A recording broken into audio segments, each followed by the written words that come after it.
Hello, everybody, and welcome to the Baka podcast.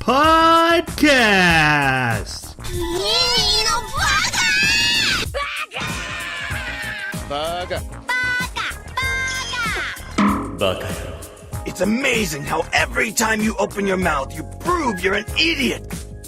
Hello, everybody, to the most action-packed episode of Baka ever.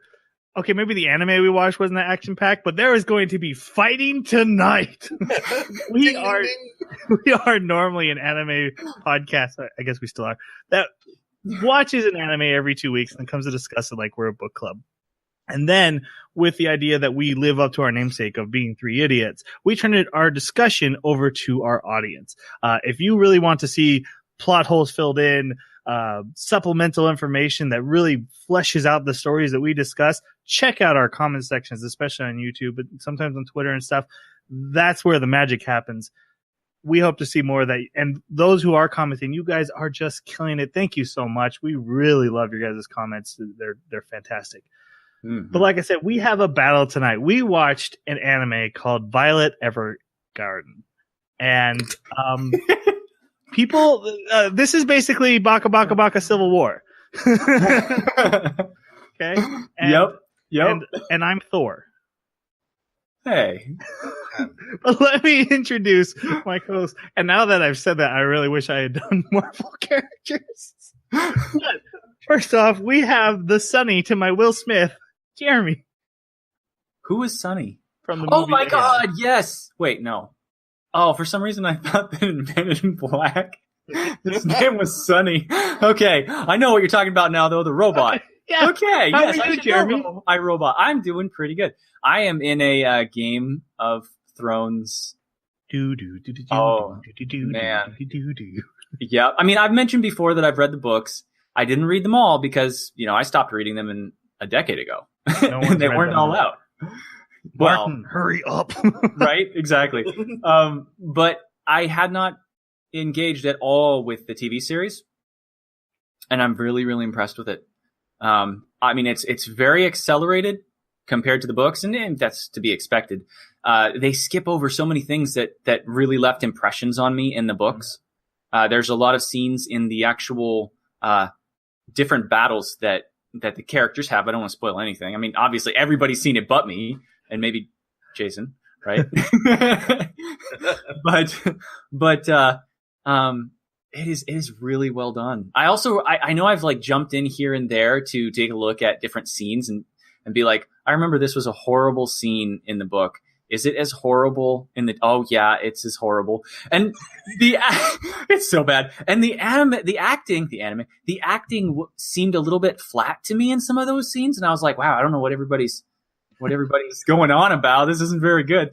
But having started from the beginning in season 1, yeah, you grow with it, and the acting comes across just fine. It's really good. All right, so our other co-host is the Johnny 5 to my Steve Gutenberg. Now, Jason, this is not an insult, but when you have a chance to go Gutenberg, you go Gutenberg. So there you go. How are you?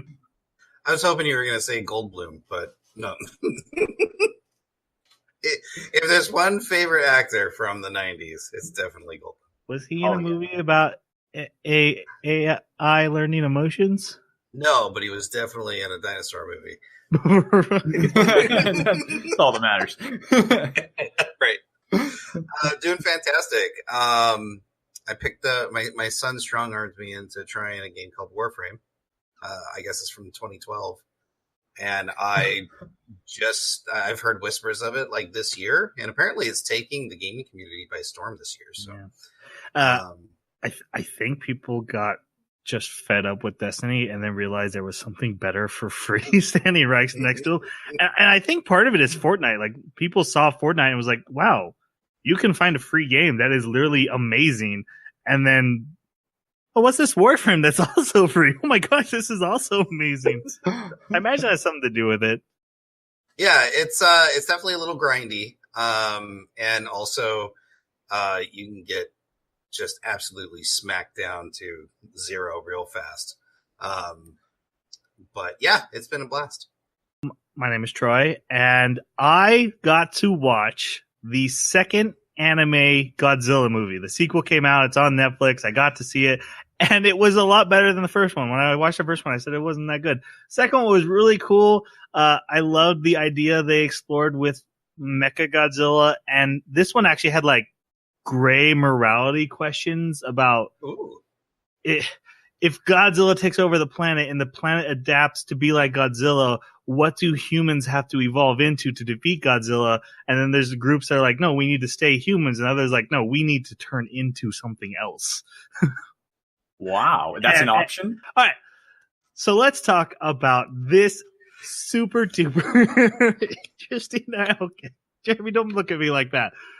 We watched Violet Evergarden, and it was on Netflix. I looked up the writers and directors. They have names, but there wasn't really anything else that they had done. The script writer has done a ton of script writing, but he didn't make the story, so it is what it is. Are you familiar with the background of this anime? Well, doesn't it take place from the Full Metal Alchemist universe? Like, somebody was trying to convince me of that. Okay, I know it doesn't, but in my head it does. Oh, okay. So it's a manga, well, a short story. I thought it was a light novel. Adaptation. It won like a ton of awards, and it's told quite differently than the anime, because in the light novel, it's very episodic, and Violet is very much in the background. Like, she's facilitating the writing as she does in the anime, but she takes much more of a backseat. And her backstory, and it kind of is in backwards chronological. So she's great. Like, she's near the end of the story in the first part of the light novel. And as each story goes, you get a little snippet of her backstory here and there and there and there. And it's slowly drawn out who she is and where she came from. Okay. Do you know how many chapters it is? Like, how many volumes it is? Just out of curiosity. I think 18. Wow. Okay. So there's a lot. Okay. But yeah, it just won amazing amounts of awards. And because of that, it won a specific award to be anime adaptation. Does and I think it's one of the reasons like why he's building the foundation for an argument? No, I'm not building a foundation for anything. I found it interesting that not only did it win to become an adaptation, but I think that's why it got such a big budget for how beautiful it is gorgeous. Well, let's do our non-spoiler reviews for those who haven't seen it. Jason, you picked it. What did you think of this anime? I thought it was great. And one thing I want to try and touch on tonight is that I don't usually like stories like this. Like, Jeremy compared it to Pride and Prejudice a while back. I actually grew up on those with my mom. But it got its hooks in me, and I don't know why. And I think it has a lot to do with the idea of just like, for the synopsis of the anime, a soldier having to adapt to civilian life. I find that fascinating. But I do think it was a great anime. I do think they dropped the ball at the end, though. Okay. Jeremy, how about you? I really did not like this anime. I thought that it had so many cheesy lines, and Violet was not a believable or compelling character for me. And I completely agree, especially in the last two episodes. It really dropped the ball. But there's a lot of other things I'll bring up for our Civil War. It was really pretty, though. Yes. Gorgeous. Probably one of the best animated I've seen in a long time. Just scenery wise and stuff. And I have a lot of nitpicks that I will bring up in the spoiler section. For the most part, the story fell a little flat for me. It wasn't super interesting, but I think people who are into drama stories would really enjoy this. It was a lot of drama. It was an emotional roller coaster every episode. However, it was a drama. Yes, it is. It is very much a drama story. It is. I mean, I'm not sure why we're complaining about that when that is the anime. It's a drama. It's not a... Okay, so remember Mushishi? And every episode was like its own tale, but this is every episode is a new drama. It isn't just one overarching drama with highs and lows for the character. It's hey, there's a tragedy every episode. Mhm. What I do want to say is the emotional beats they hit. I think they hit very well. Even when I was bored with a plot, when it hit the emotional beat, it almost always made me feel it. Like I was like, oh, okay, I can sympathize with that. I feel that. I feel the emotion being stirred. So I do think they do that really well. I just think some of the storytelling didn't quite work out. There are episodes because it's very, each episode is its own story in most cases, and there's some that I think were really good and some that were pretty lame. Any thoughts on the opening and the closing? I thought the opening was pretty good as far as an average opening. I wasn't blown away. Nothing I would add to my list. But you could definitely tell it was a huge attempt, even in the beginning, to pull at emotional strings. So I think that was a little shallow. And the song was all right. It was fairly average for me, but it was good. The weird thing is, like, the first time, because again, I always watch the intro and outro on the first episode. And if I like it, I'll keep watching it. When I watched it the first time, I didn't recognize it and it didn't really grab me. But then when I would start it and I would get the beginnings of that in the intro before I could fast forward, I had this weird sense of deja vu with it that I know couldn't come from just watching it the first time. Like, I recognize that music. And I don't know where I've heard it, but it sounds like something that's popular enough that I've heard it somewhere else. But yeah, otherwise it was just kind of meh for me. I did not like the outro either, but honestly, I can't give an unbiased opinion about the music because it's just Violet walking through the outro beginning, and I'm like, get off the screen. I didn't. Neither of them grabbed me. And Netflix has a really, really easy skip button and jump to next episode. So there was never really a chance for it to come back and grab me after I took the time to watch it, and so just not for me. So let's move on to our spoiler section. Guys, spoiler warning. Everything we say from here on out will spoil this anime. If you have not seen it, you are welcome to turn us off. I mean, you always were. Freedom, baby. They're not. No. But we're Stop going to saying go that. into the plot. It's like I don't want people to listen to us. It's weird. No. I'm a horrible host. Don't comment and agree. No, come on, delete that. All right. Let's start with episode 1. Interspersed through a lot of the story is flashbacks to Violet and the character Major Gilbert. And we start with one where she's she asked for a green brooch that matches his eyes. And that's what we see. But the anime starts proper with her in a hospital. She's trying to handwrite a letter to the Major asking to go back into battle. And she has metal arms now. She lost her arms in the war. She's got metal arms. We do find out later this character is only a 14-year-old child soldier. Guys, thoughts on the character Violet Evergarden? I'm going to hit this at the pass just so that we don't spend a ton of time arguing about this. I agree 100% with the points that Jeremy said about the arms. But no one's heard his points yet. Okay. Let me. I kind of wanted to hit this at the pass. So basically, her metal arms don't make a lot of sense, even in the context of the world building that they attempt to do. And I actually had a tough time getting past it myself. I ended up coming to a point where they didn't bother me anymore because I was too involved in the story. But I feel they could have hobbled her a different way. That this would be a sticking point for me. Mm-hmm. But as far as her character, at this point, she's not particularly interesting. But again, I'm a sucker for slow character burn, character development. And she's a great example of, from beginning to end, someone that grows a significant amount at a slow burn. Mm-hmm, mm-hmm. Hi, Jeremy. How about you? I really dislike this character. And the whole reason is that I can't seem to be immersed or have my sense of disbelief suspended with her. There's just so many things. Like you mentioned the arms, that's one thing.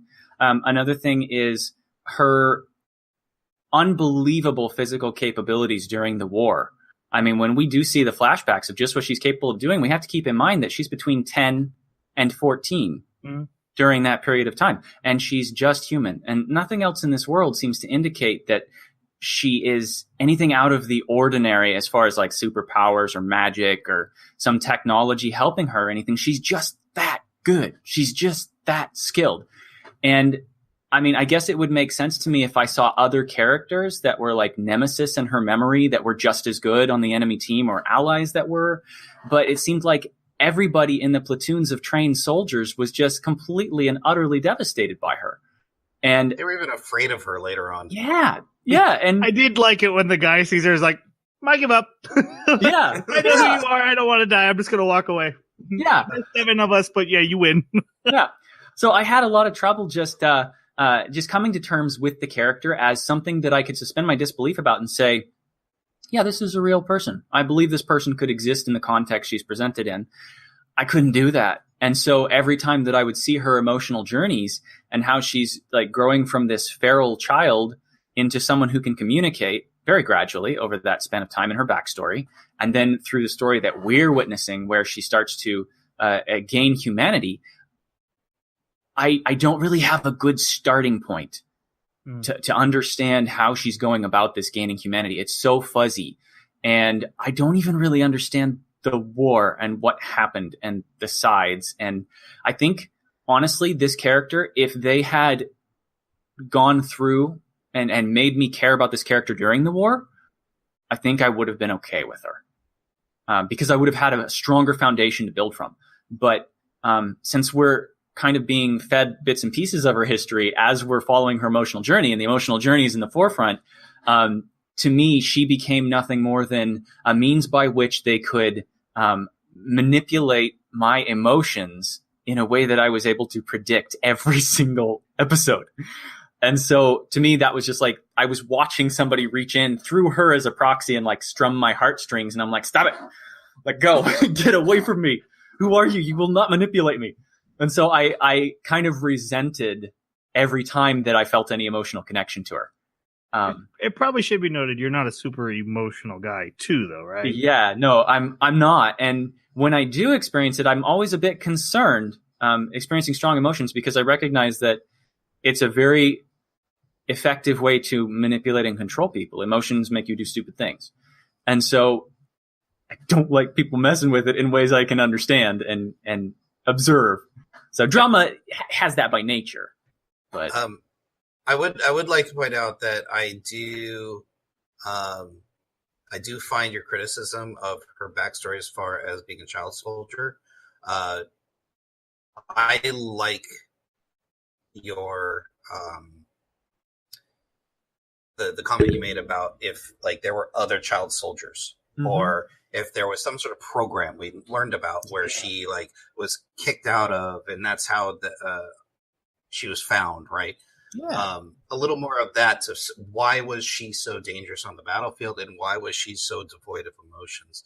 I think that would have made leaps and bounds to helping the audience connect with her. I agree with that. One thing I super agree with Jeremy, and this might not be true like in the light novel or or the source material, Yeah. is the world building in this anime is really bad, and Violet does suffer for it.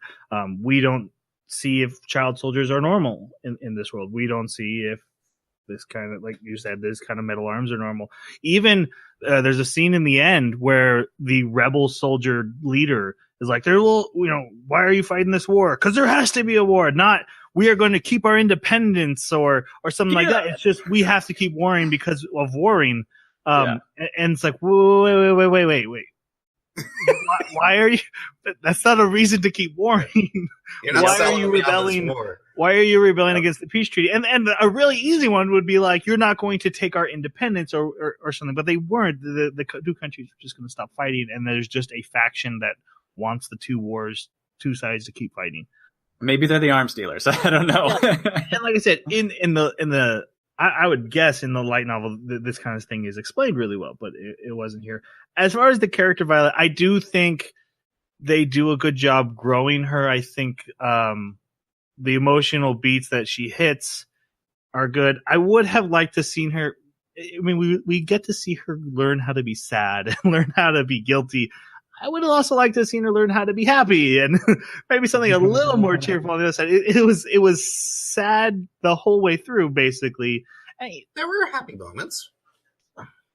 I was describing some of the episodes to Tanya, and she says, "That's tragedy porn." And I said, I never thought of it that way, but I can see that. Yeah.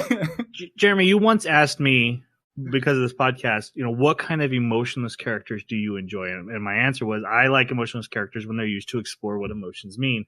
And that's literally what we got. I just don't think she's super written well. So there's a part of me that wants to really like her. She is exactly what the doctor ordered as far as my taste. But it didn't hit all the beats I kind of wanted it to hit either. So I'm a little torn on her. Let's keep moving on though. She has one of her commanding officers or a high ranking guy. His name is Hodgins. He was not a lieutenant. He was a lieutenant colonel. No, he's lieutenant colonel. Right.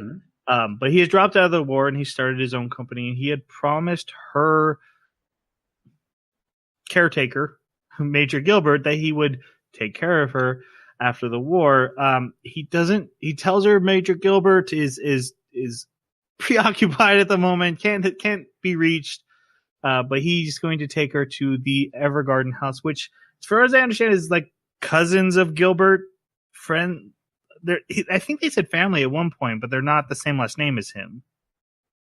I don't remember, to be honest. I was confused about it too, actually. I'm pretty sure they're relatives of Gilbert, but not like it's not like his parents or anything. As far as the anime goes, they're basically just a throwaway way to give her a fun sounding name. Like Violet Evergarden is a pretty name. And cool gloves. But yes. Again, like you pointed out earlier, and Jason too, with the amount of volumes of the light novel, I'm sure that there is so much that the anime just didn't incorporate. And if we're only criticizing the anime, they seem like a way to get her a name. We totally need to do that minisode someday where we talk about what an anime is responsible for presenting from its source material. Yeah. So I want to hear your guys' thoughts on Hodgins. Jeremy, why don't you go first on this one? Hodgins was an okay character. I actually would have enjoyed exploring just about any of the side characters because they seemed a little bit more real to me than Violet. And I would have really liked to see Hodgins' postpartum depression because it would be something that I imagine would be postpartum. Hodgins hasn't had a baby. I mean, that's a serious. We're skipping to the last episode now. No, I mean post-traumatic stress disorder. Okay, so PTSD. Why don't we just use acronyms? It's why they're here. Yeah. So hey, I still can't say that legendary dragon name, so it's okay. Yeah. So I really would have enjoyed exploring his PTSD, and I would have liked to see it as something where you have the traditional, waking up in a pool of your own sweat, screaming because you're having a dream about things that you fear, the people that you fear, or the people that you feel guilty about, or reliving the war scenarios.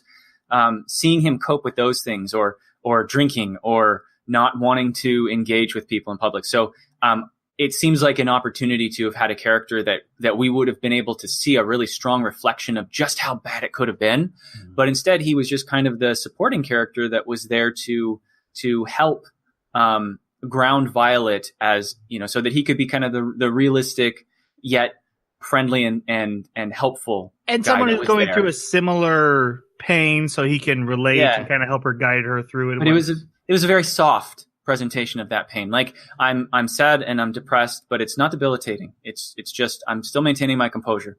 And I liked him as a character. But I think there was a lot of potential there that they could have acted on. Mm-hmm. I really like Hodgins. And for some of the reasons we already mentioned, that he's got some similar feelings to Violet that Violet just is not exposed to as of yet.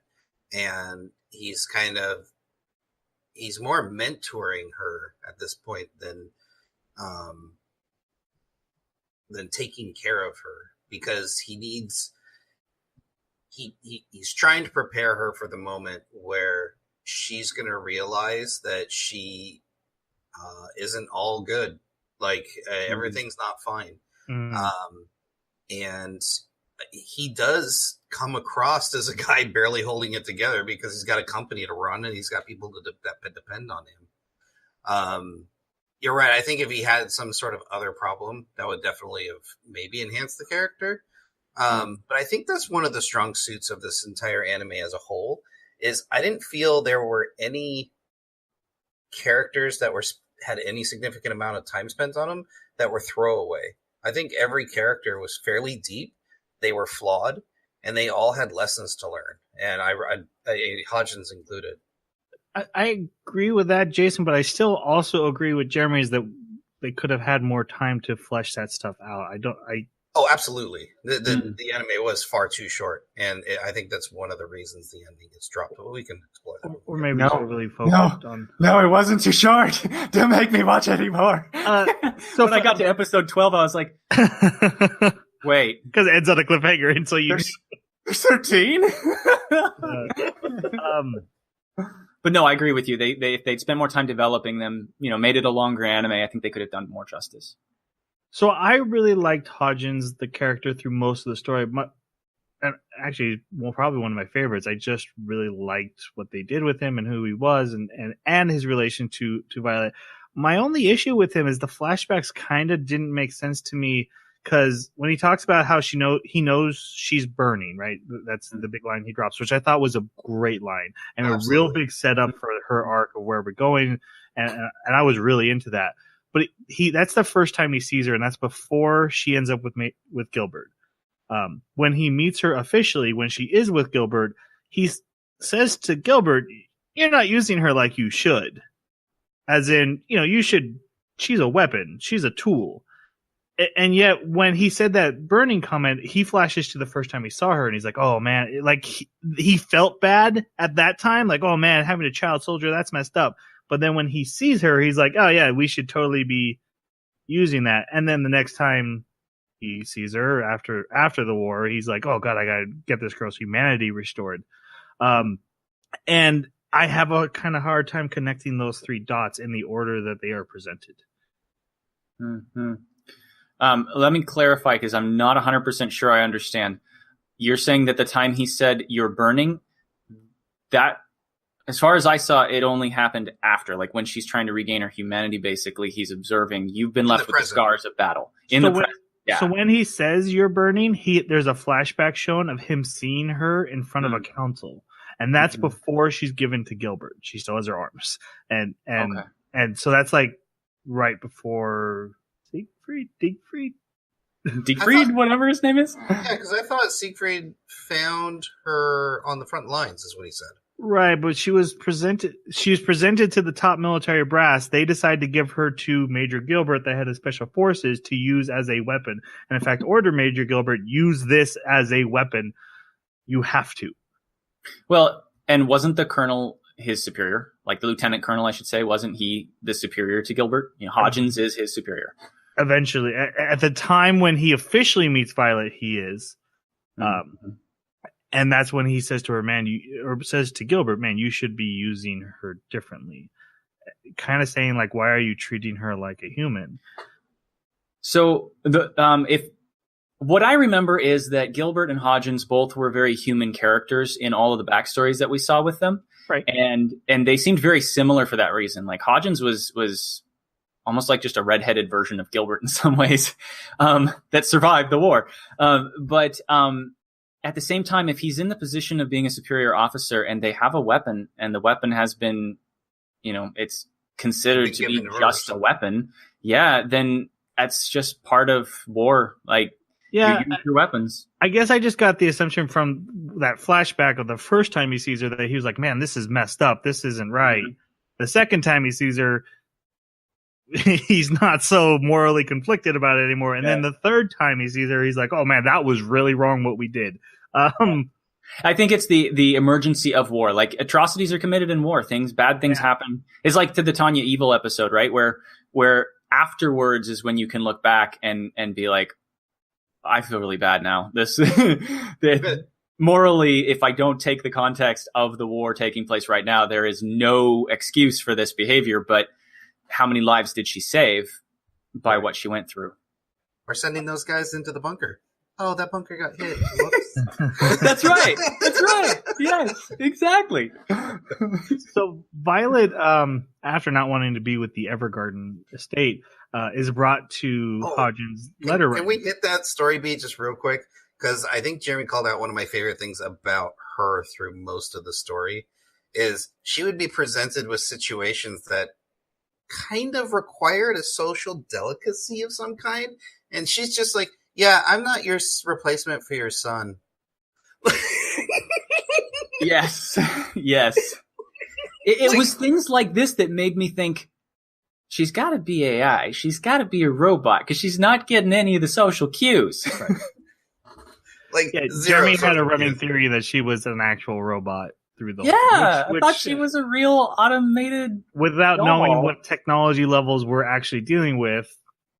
Yeah. You know, if robot arms can work like that. I thought maybe they hooked the robot arms into her actual frame and her chassis and connected the wires or whatever, and we were never allowed to see the point where they joined because of that reason.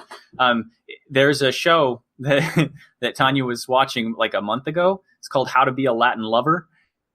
I don't know if you guys have heard it or seen it, but it's a comedy. It's a comedy show, and one of the people in it, the lady, she has 2 prosthetic arms. And there is a scene that shows what happens when you grab the 2 prosthetic arms and you go in different directions. They just come off. Oh, yeah. Yeah.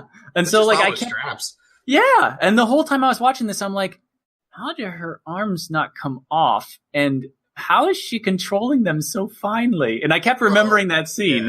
Yeah. Well, the thing is that if she's able to control them with her mind, they've got to be more permanently attached. Exactly. Especially near the end when she's, pulling on something, Mm-hmm. In current technology, they do have the ability to link your mind to your prosthetics without internal wiring, right? Like you can just attach nodes to the brain and get controls. But everything I saw with her metal arms felt so Full Metal Alchemist, and I know it's not, but you cannot convince me that this is not a Full Metal Alchemist spinoff. I love the picture of the maps you sent. That was really funny because I'm like, well, I can kind of see how the continent resembles it. They're so similar, but Violet Evergardens is surrounded by ocean, where Full Metal Alchemist is surrounded by land. But they're almost the identical shape. They're a circle with like a little notch off the top. Yep. Oh, come on! It's gotta be. Anyway, in Full Metal Alchemist, the metal arms are connected to nerves directly through wiring. So I was just I was just assuming, if that's how it works in Full Metal Alchemist, and they give us no explanation how they work in this, I'm just going to assume that it's the same thing. Yeah. Not me. Anyway, she goes to the letter company. She wants to work there. She starts off in the mail room helping deliver letters. She gets put under Hodgins' friend Benedict, who runs the mail room, but then eventually meets what are the Auto Memories dolls, who are women who type out. They're sexy transcriptionists, basically. It's more than that. So the idea is this is because of the war. This is a world full of people, illiterate people that just don't know how to read and write. And Auto Memory doll is, let's get that straight, it is not a description of a machine. It's a title of a profession. It originally was a description of a machine, but it is now a title of a profession. But these women in this company, that's their title. Right. Yes. It was a prototype typewriter the guy made for his blind wife. That takes audio. You can speak to it and it will type for you. Right. And it became slightly popular, but then real women started doing it and then the name transferred over. So the idea is they're not just transcriptionists that put down word for word what you say. Right. Basically, you give them some sort of message you want to relay, and they'll make it fancy and meaningful, and they'll put, feelings into it, and then they let you read it over and see if that's what you meant. Yeah, they're like a secretary-editor combo. Which I actually thought was a cool idea to because the whole point of this is to present the stories, much like Mushishi spirits are the through line to carry Mushishi's episodic stories. That's very much how these are presented.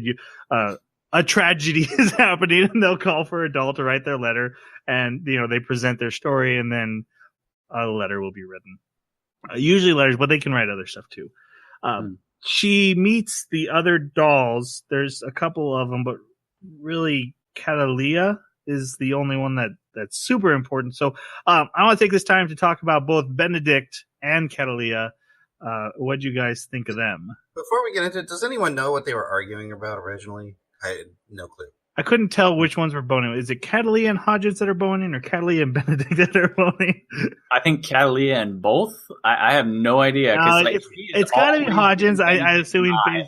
Yeah, I assume it's Hodgins. Always. Yeah, she's always giving Benedict an eye for like the first huge section of the anime.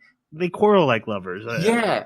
And yet in the back rooms, she has serious conversations with Hodgins. So like she has two different relationships that can both be interpreted as possible relationships. Yeah, but that's probably not fair. Benedict does actually flirt with every woman in there, so it's probably not him. Well, he trades shoes with them, so. Hey, those shoes came in big at the ending. Oh God! Actually, those shoes would help him for that. He got made fun of by the old guy. I love that scene. This was one of the characters I did not like. I didn't Benedict. like. No, Catalina. I thought Benedict was funny. Oh, okay. But Catalina kind of irritated me. She had so much more to say, and she always held back, and then said something shallow, and it upset me every time. She was the reason why I called him sexy transcriptionist, is because the first one that I see that actually matters is like this big busty lady who's wearing like but why does her lace and cleavage have to stuff. go down near to her belly button? I don't understand. Exactly, yeah. And none of the other dolls did either, so this had to be just her personal taste for her doll outfit. What was really funny is when she wore that for like the peace treaty setting, like the biggest moment in both these governments' history. She's still like just out there. She's in her night clothes. You couldn't find a more proper more professional outfit. Actually, total side note for just a second. Sure. Has it ever bugged you to watch episodic shows or animes like this where they're drawn with the exact same outfit day after day after day? Yes. And for some reason, I notice it, but it never really bugs me. This anime, for some reason, really bugged me about it. Well, the dolls are wearing uniforms. They're actually identified by their clothes for their thing. And none of them are the exact same uniform, so I'm not quite sure what about their uniforms. I was just about to ask. But they very clearly state, especially about Violet, that she is in a doll's uniform. Right. And they each have their own unique doll uniform. Yeah. Then it's not a uniform. Uniform. Unified. Something about their clothes identifies them as dolls, and not just the pin. The pin is specifically from that school. So this would be costume then, because like Batman has a costume, right? Yeah. So I want to say Benedict I thought was a fun character. Catalia I actually really like because I know it's super tropey, but big busty older woman who's wise but also flirty. I just find them endearing. I do. I like them. Neither one of them like bothered me in any way other than like the joke of his shoes. Like his shoes didn't bother me, but I was like, come on, man. Like, especially when it shows him running in his shoes and like doing a high kick. I'm so glad they had him sprain his ankle at some point because I was like, women sprain their ankles with high heels all the time. That was great. But yeah, nothing really stood out to me as to make them really interesting, but they didn't actively irritate me either. They were just like there. Anyway, it should be mentioned that the reason she becomes interested in becoming a doll, Violet, is because she hears a customer say the words "I love you" into a letter, and she wants to know what "I love you" means because the last word she heard from Major Gilbert, her superior officer, aka handler, aka keeper, was "I love you." And this is where I went. The premise is Violet does not understand what emotions are in any single way. Even if she feels them, she doesn't connect words to them at all. And so when she's told "I love you," she's like, I don't know what that means. I got to figure that out. But do I care about this story? She seems aware of the concept, but just doesn't quite understand it. And the thing is, yes, that's her main goal. But the thing is that she says, I don't know what that means about a lot of different emotions, like sadness, loneliness, and happiness. Like she expresses to people like, I have no idea what you're talking about. And so, yes, that's her main goal. But I think the overarch of the entire anime is just her discovery of emotions and humanity, not just I love you. And also, it becomes very clear that it's those words that she's discovering are not strictly like romantic version of I love you, but a myriad of different interpretations. Mm-hmm. Yeah. I think it was just the presentation of that being like, there's so many scenes where the camera like gets just the right angle and the dress flutters and the petals fly in the breeze and her hair gets blown by the wind.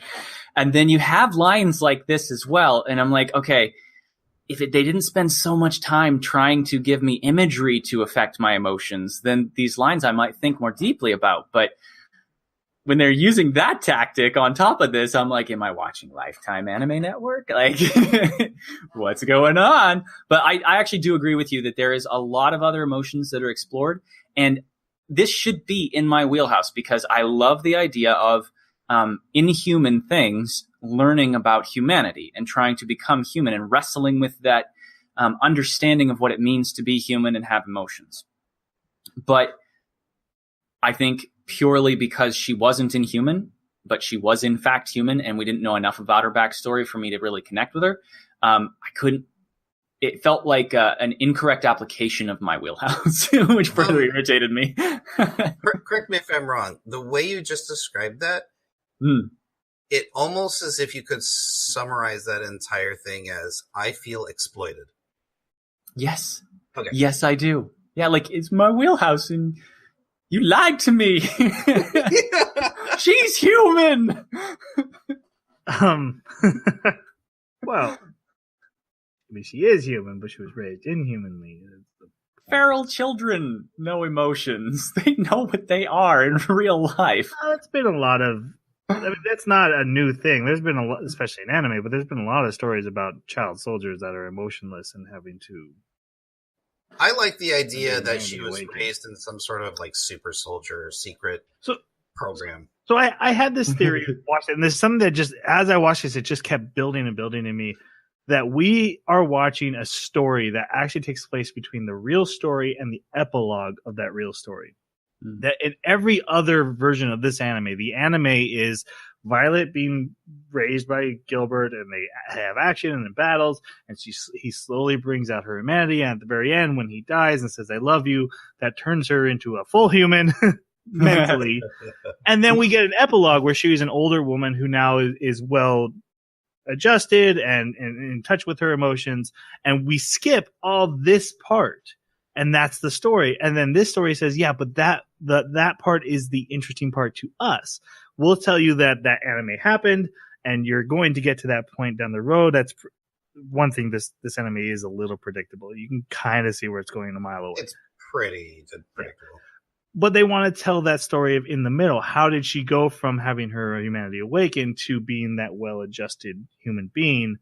And I just kept having that feeling like we're not actually watching the real story. We're watching the after effects of a real story that we skip past. And I can't help but wonder if, I mean, the Gilbert flashbacks and stuff was pretty interesting. I like that part a lot.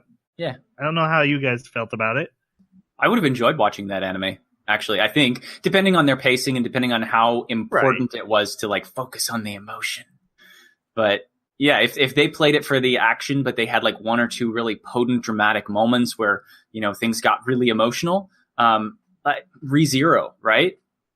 Play it for the action, for the story, but have some really potent emotional dramatic moments. I think I could have really liked that. I'm glad that they tried this. Maybe other animes have done this before. People would easily let us know in the comments, but I don't know that it's a kind of sample that, like, I'm glad I sampled it, but I don't know. Right, it feels I like it. Unique. It feels unique, but is it really the way to go? Right. Yeah. Okay. Let's keep going in the story. A lot of these kind of similar to what we do with Mushishi. There's not a whole lot of substance in the actual stories themselves, so these parts will go by fast. The next episode, while we find out she is a very competent typer because she learns mechanical skills very, very well, even with having mechanical hands. No pun was Super intended. soldier. So she picks up typing really fast, but she has trouble with empathy specifically. People come up, they describe their letter they want to the other people she's sitting with. She's, She interning writes it basically. out in report fashion. Yeah, she writes it in I report. actually really liked this whole. And she the way she deconstructs what they says to the basics, and Yep. even gets to the point where a woman comes in and she's like, "I will write your letter," and the woman's like, "I want this guy to fall in love with me, but I don't want to seem easy and stuff." And she basically just writes a half rejection letter, and so the woman gets really upset, and Violet worries that, why can't I do this? And I need to do this to complete my quest of discovering what love is. Why is this hard for me? Which is basically what happens. And then the other dolls don't really like her because also they had to work really hard to get this, and she just walked in and was given the job. But one of them comes to her defense after realizing what her mission is. Again, yeah. But I do have to admit, I really enjoyed the interactions in the beginning part where she was trying to write, and she was being more honest than the people who were wanting the letters written. Like, she was just being 100% honest about everything they were saying. And it turns out maybe you don't want to be honest when you're writing letters. I mean, because at its core, this is a story about a woman learning what empathy is. Mm-hmm. I thoroughly enjoyed the brutal honesty, and I liked it from a little bit of a different angle. Every time she does this, where she either just doesn't understand the emotion the other person is trying to convey to her, or just completely says exactly what they mean, just in a really terrible way, it forces that other character to not just explore those feelings again, but to realize how much of a bad person they are. Yeah. Like when she wrote for that lady and she says, I wonder what kind of wonderful presents you have for me to like buy my affection. And that's completely honest. It's what the lady told her. It's what she wanted, but she doesn't want to say that. This was good. This was well thought out. I got to give kudos for that. I do feel like there's a little bit of disconnect of what she was misunderstanding here and what she learns about empathy. Like the letters that were presented here and the letters we're going to get through each episode are nowhere close to each other. So, yeah, it's true. In this particular instance, I don't think she learned anything. All she learned was, I can't write the way people want me to. Right. Yeah, I agree with that. And because of that, in the next episode, they send her to school. It's a prestigious class for dolls, and so if they have the mark, they're considered like top tier, top ranked. So she goes to this class, and again, proficient in typing, she gets top marks in the class. I love the type me something. She's like, how fast? The teacher's like taken back, like 200 a minute. She's like, understood. And she just starts doing it. This is where I was thinking, like, yeah, she's a robot. She was designed for this. She was made to do this. And that's going to be the irony of this anime, is that what she's doing is exactly what she was designed to do. And I had this whole theory up, and I was like, okay, this makes sense. I'm getting into this. And then, of course, I'm also irritated by the emotion. But then it just, no, she's human. And I'm like, You know what was really funny? So when you presented this idea, I was like, that's ridiculous. And then we get to the end and they start calling her a battle doll. I'm like, wait, why would you call her a battle doll? There would be no reason for that, because she was in no way associated with the dolls when she was in battle. And that's not a thing that anyone calls anybody in this world. Right. And these are even enemies. Like, they aren't even, there's no indication that they know about these dolls, because the dolls are, as far as I understand, they're a construction of this kingdom, not the one they're fighting. So why would the enemies call her a battle doll? It wouldn't be in reference to the auto memory dolls. Well, yeah, like if they had called her a battle doll in the first couple episodes, I would have been on your theory. Like, yeah, that's for sure what she is. But by the time they presented it, that theory was already disproven. It was like, no, wait. Why would you call? Anyway, she struggles again with empathizing and writing letters. She writes it as a report, so she does not graduate with the rest of her class. I thought it was a great decision, by the way. I can agree with that. Story-wise, it was good. But again, you can kind of see what's going to happen. I kind of wish they had stuck with it. Yeah. Because the girl that she had been partnered with in class, whose name is Luculia, Her brother is a war veteran whose parents had died in the war and feels guilty that he was not able to protect them. He's struggling. He's with alcoholism and post-traumatic stress disorder. I found it a little frustrating because it seemed like it was just a convenient, hey, this character is attached to the character that you're friends with in school. This is a convenient story. I can see where it's going. The moment you introduce him, I know exactly. I agree, but the storyline does have a really great payoff near the end. And I disagree that it was convenient, because if it was, I think we would have learned about him a lot earlier. But we didn't even know about him until she was nearly done with school.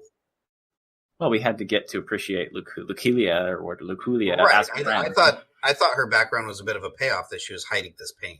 The problem with every one of these, and kind of like with Mushishi, is that you get 22 minutes to introduce a new character and give them a heartfelt backstory and get to the resolution of that story in 22 minutes, while also keeping they did it well.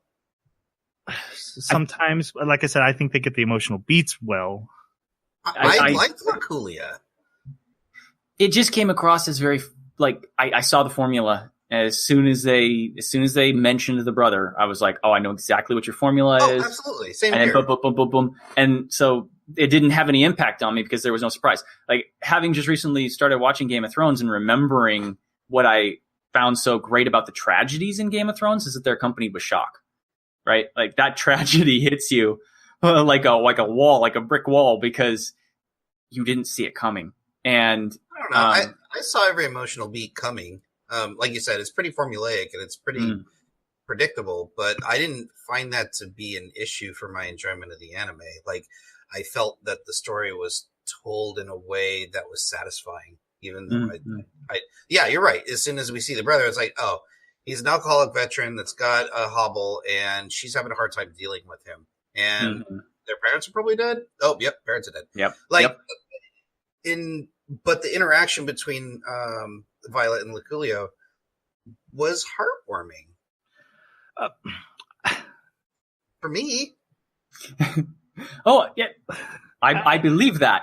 I mostly agree with Jeremy on this, except for at the end of the storyline, Luculia spills out her guts to Violet, after they talk about writing letters about her brother and how she wishes she could thank him. She can't find the words, and Violet's like, I could write you a letter, and Luculia runs away. Violet does write a letter and brings it to him, and I thought it was a really good story beat, that it wasn't this long, drawn-out letter. It was like 2 sentences long, getting to the basic heart of the emotion. I thought that, again, the emotional beat there worked really good. It hit hard. It was strong. That was a good story beat, but everything leading up to that was very formulaic and easy to see coming. Like, you knew Violet was going to get this letter right for this girl and her brother, and then would be allowed to graduate. I kind of wish she didn't. I wish she had still failed, but had at least come to accept herself as a doll and not need the pin. So can I ask this question then? We all knew Ainz was going to win against Clementine. It was no surprise when he killed her, but I thoroughly enjoyed that scene. Took me a second to put the names to faces again. Oh, okay. Don't ask me, because I didn't enjoy that. Oh, yeah, you did. I didn't like that he was overpowered and was automatically going to win. I didn't like that I knew the ending of that fight. Oh, okay. That's fair. See, and for me, I liked it because they took it in a route that I thought was unexpected. So the way the combat played out was surprising. Yeah, that's fair. But also because it was a story that had so much more in it than just following someone's emotion. Like, there were things that kept my interest in other areas. And so with this, I don't really have anything that's grabbing my interest or keeping my interest. It's slice of life. You don't really like life, so I don't. It's so boring. There's so many emotions. This was not. I don't even know why Slice of Life is on this. It's not. Yeah. It is, because there's nothing really at stake. That's not what Slice of Life means. Slice of Life means that. Slice of Life means they go through the same daily life every time, and our show is focusing on a very select slice of it. Well, this is very new for her. We're watching her explore a new job. That's not a slice of her life. It's a slice of her new life. Well, and then everything is a slice of life. My Hero Academia is a slice of life. Slice of life means they're very living normal lives, and we're going to watch a slice of it. I This would is say not normal life. I would say that during the slice of life episodes, like if you're going to have an anime that you call slice of life, then from point A to point B, the beginning to the end, it needs to be a section of this character's life that doesn't go through an adventure. No adventure. And So, like I'm comic not artist. counting. It's like what? Like comic artist. Oh, like manga artist in his distance? Yeah, that's totally slice of life. That is. Yep. Okay.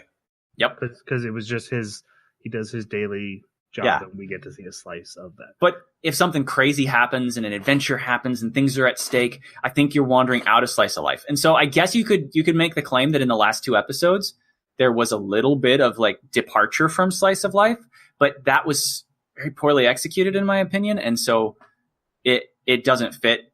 And so I'm just going to call the whole thing slice of life. I just feel like with slice of life, if you move the slice to the past or the future, you're still going to see very much similar things. Whereas in this story, that's not true. I think that depends on the character. Personal definition for me. Yeah. This would actually be a really good thing for commenters to weigh on, because we always use slice of life, and I've never felt comfortable ever, even when I use it, using it. And like when you still called this slice of life, I was like, no way. And then I looked it up on my anime list, and it had it on there, and I'm like, wait, really? So maybe I just don't know. And I immediately thought your name was Slice of Life, and apparently it's not. So what your Dragon name? Maid is the movie we Yeah. watched with the future time travel stuff. the crappy emotional. Anyway, I gotta keep this movie. I must have erased it from my memory. Guys, let me call out one thing in this episode. Okay. And actually, it's for the whole anime. I love the arc of trying to write a letter to Major Gilbert, and how this anime starts with her handwriting a letter to Major Gilbert that's very military, and I want to go back to the front lines. Here again, she's asked, "Do you want to write a letter?" and realizes, "Oh, I'm in no way ready for that." And how this entire anime is getting her to the point where she can, which is kind of our big payoff at the end. I like the bookends of that. It's a nice neat tie to say, here from the beginning to the end, it's about getting that letter to the man she was in love with, and here's what it looks like in the beginning, and here's what it looks like at the end. Anyway, let's keep going. She graduates the class because the girl tells her teacher about the letter, so she gets the cool pin. I do have one complaint about what you just said. I'm not sure she's in love with Major Gilbert. I think she does love him. I didn't feel a romantic connection between the two. It's hard to know, because I think in Japan, in an anime, a 14-year-old girl can fall in love with a 19-year-old man, and they consider that. He was not 19. He was like 24. I think that would still not be super bad in their eyes. We've seen worse.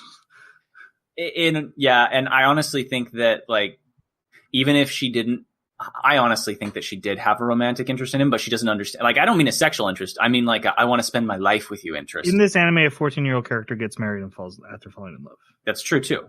So I in this world, and I think in Japanese culture, this is not taboo like it is for Western cultures. So I think it's the beginning of romantic love as best as she can understand. I don't think it's like a sexual love or anything like that.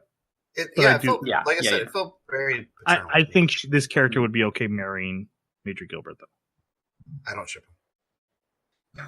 No, because you ship her with Siegfried. It's way better. No, that's way more Pride and Prejudice, though. To be in love with the kind brother, and then find out the rude brother is the one that you connect with. Older rude brother, right? Yeah. That's totally Pride and Prejudice kind of stuff, right? All right. Episode 4 is the birthday episode. The character Iris, who's one of the dolls, gets finally, for the first time ever, she's the new hire, gets called off because they send these dolls out all the time, gets called out to do it, and it ended up being her own family. And they just want her to write her own birthday invites. And the whole reason is so they can invite men there to marry her off, because they're worried that she's just going to become this old maid doll lady. And she gets really upset. And Violet has to come because she got injured. She hurt her hand. So they send Violet to actually do the typing. She gets really upset about one name specifically on the guest list, asks for it to be removed. Violet talks to the mother, says keep it on there. Violet sends out the invites with it on there. This man shows up at the birthday party, loses her mind, hissy fit, yells at her mom. We find out the reason is this was her childhood friend. She had confessed that she was in love with him, and he had said, "I don't see you that way." And that is when she left to become a doll.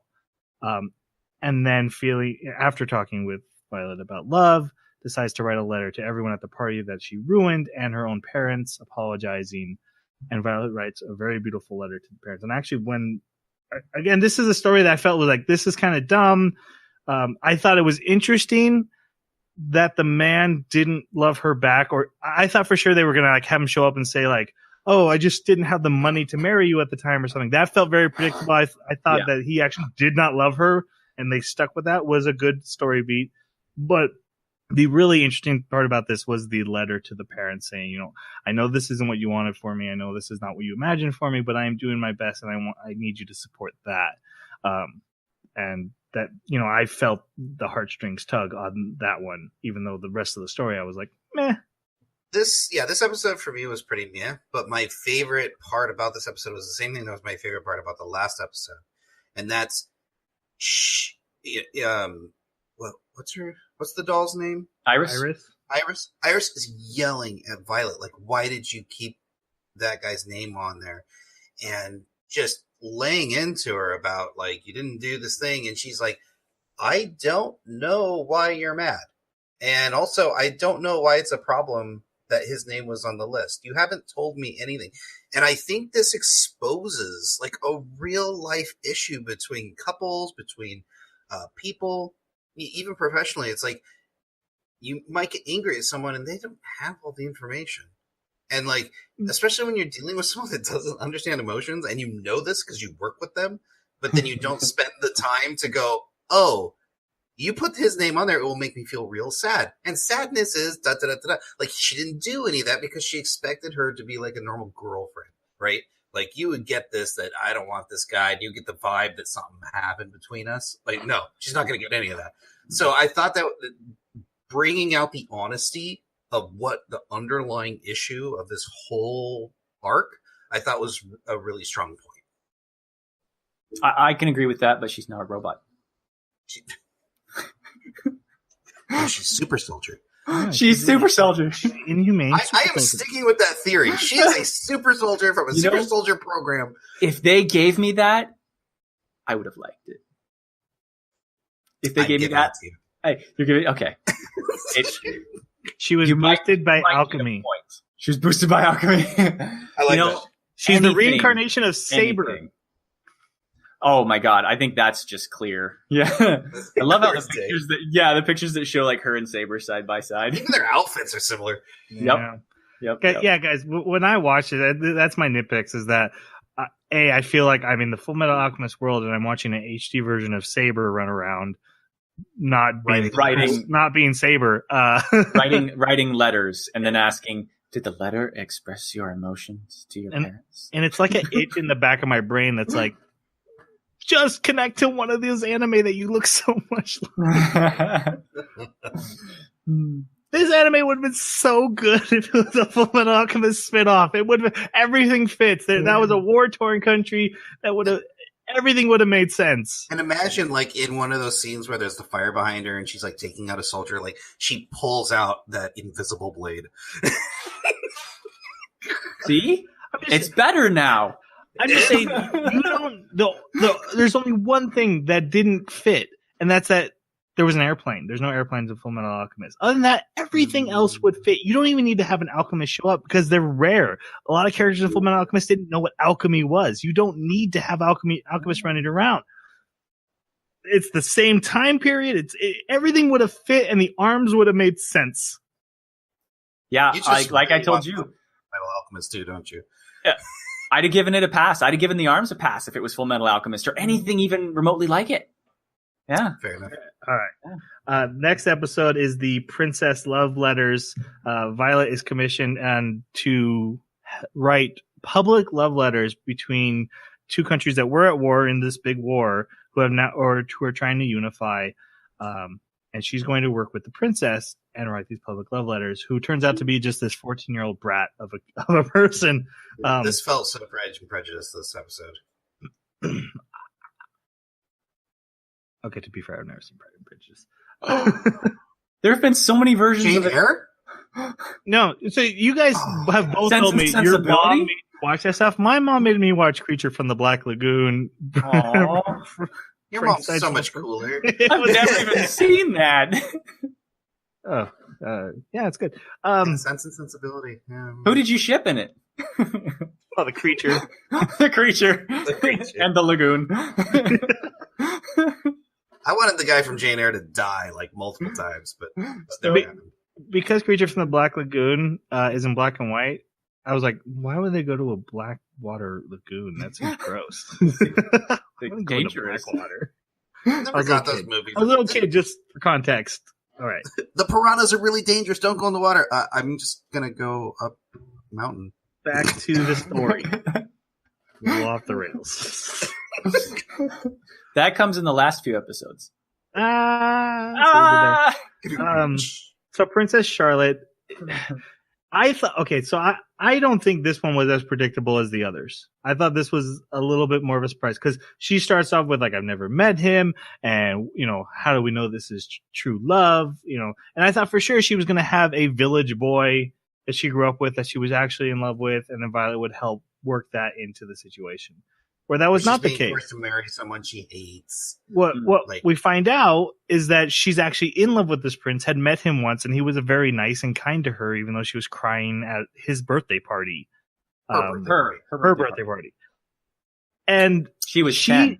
Actually did a ton of work to get this marriage arranged. This is she had manipulated the governments to unite these two countries so that she would have a chance to marry him. But now she's freaked out that there's almost no way he feels the same way, right? And he doesn't know the real me. I don't know the real him.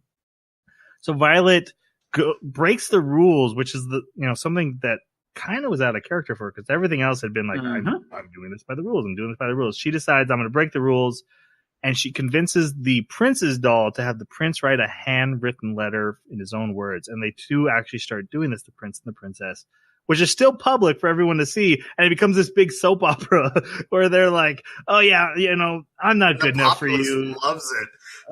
Yeah. Oh, just tell her you love her already. And, but I thought the letters were endearing for the most part. He was a little more timid than he probably could have been. I was with the populace criticizing. I was a little bit frustrated with the idea that, like you said, she actually had to break the rules. Like, she had to do exactly what she was not there for in order to get this situation resolved. I didn't like that. Which is growth for her, but it kind of came in, it's like a snap instant, right? Yeah, I wanted to see her actually have to just do a little bit of tactical use of words. I mean, she's got enough of vocabulary. She's got the mind for it. She could pick things up like crazy, both physically and mentally. Take the words that you know and the things that you understand.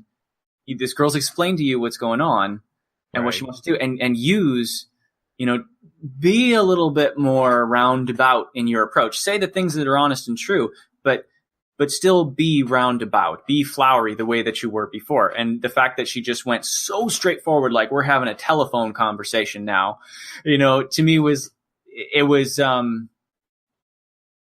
like she basically stopped being a doll and just started being a transcription. It's like went backwards multiple steps to what she was in the earlier episodes.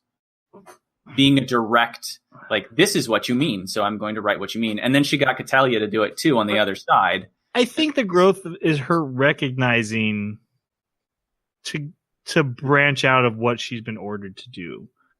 Not just that, but that, here's this princess wanting to communicate a specific way, but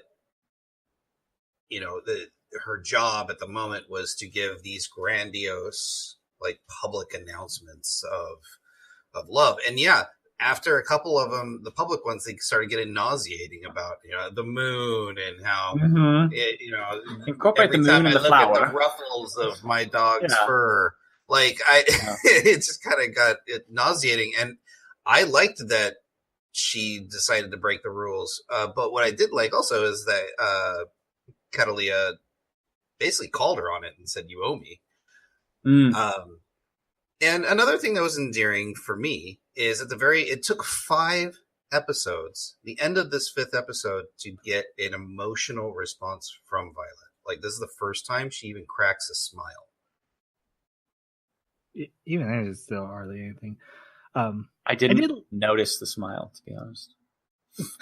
I did like the twist of Catalina at the end, because you got to ask yourself when this episode starts is, why is Hodgins sending Violet for this major operation? And then you find out, well, because she's now the second best. So because they had well established that Catalina was like the most heavily requested and the best doll and like in the area. She's top notch. Well, if I came in and I had my choice of who was going to write a letter for me.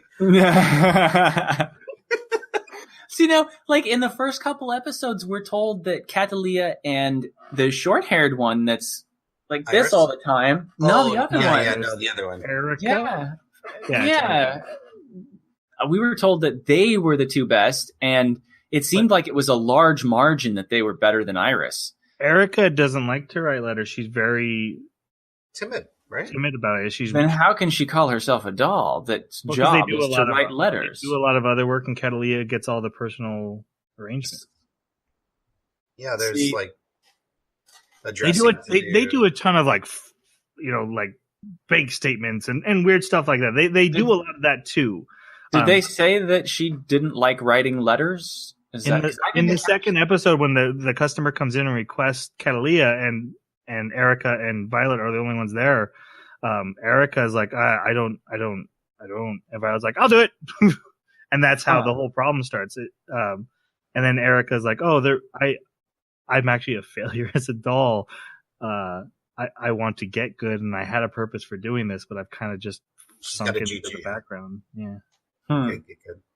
I took that to mean something different. I took it to mean that she simply didn't have a way to give the customer what she wanted, and so she didn't volunteer herself. She was basically just saying, Catalina's not available, and then Violet jumped in.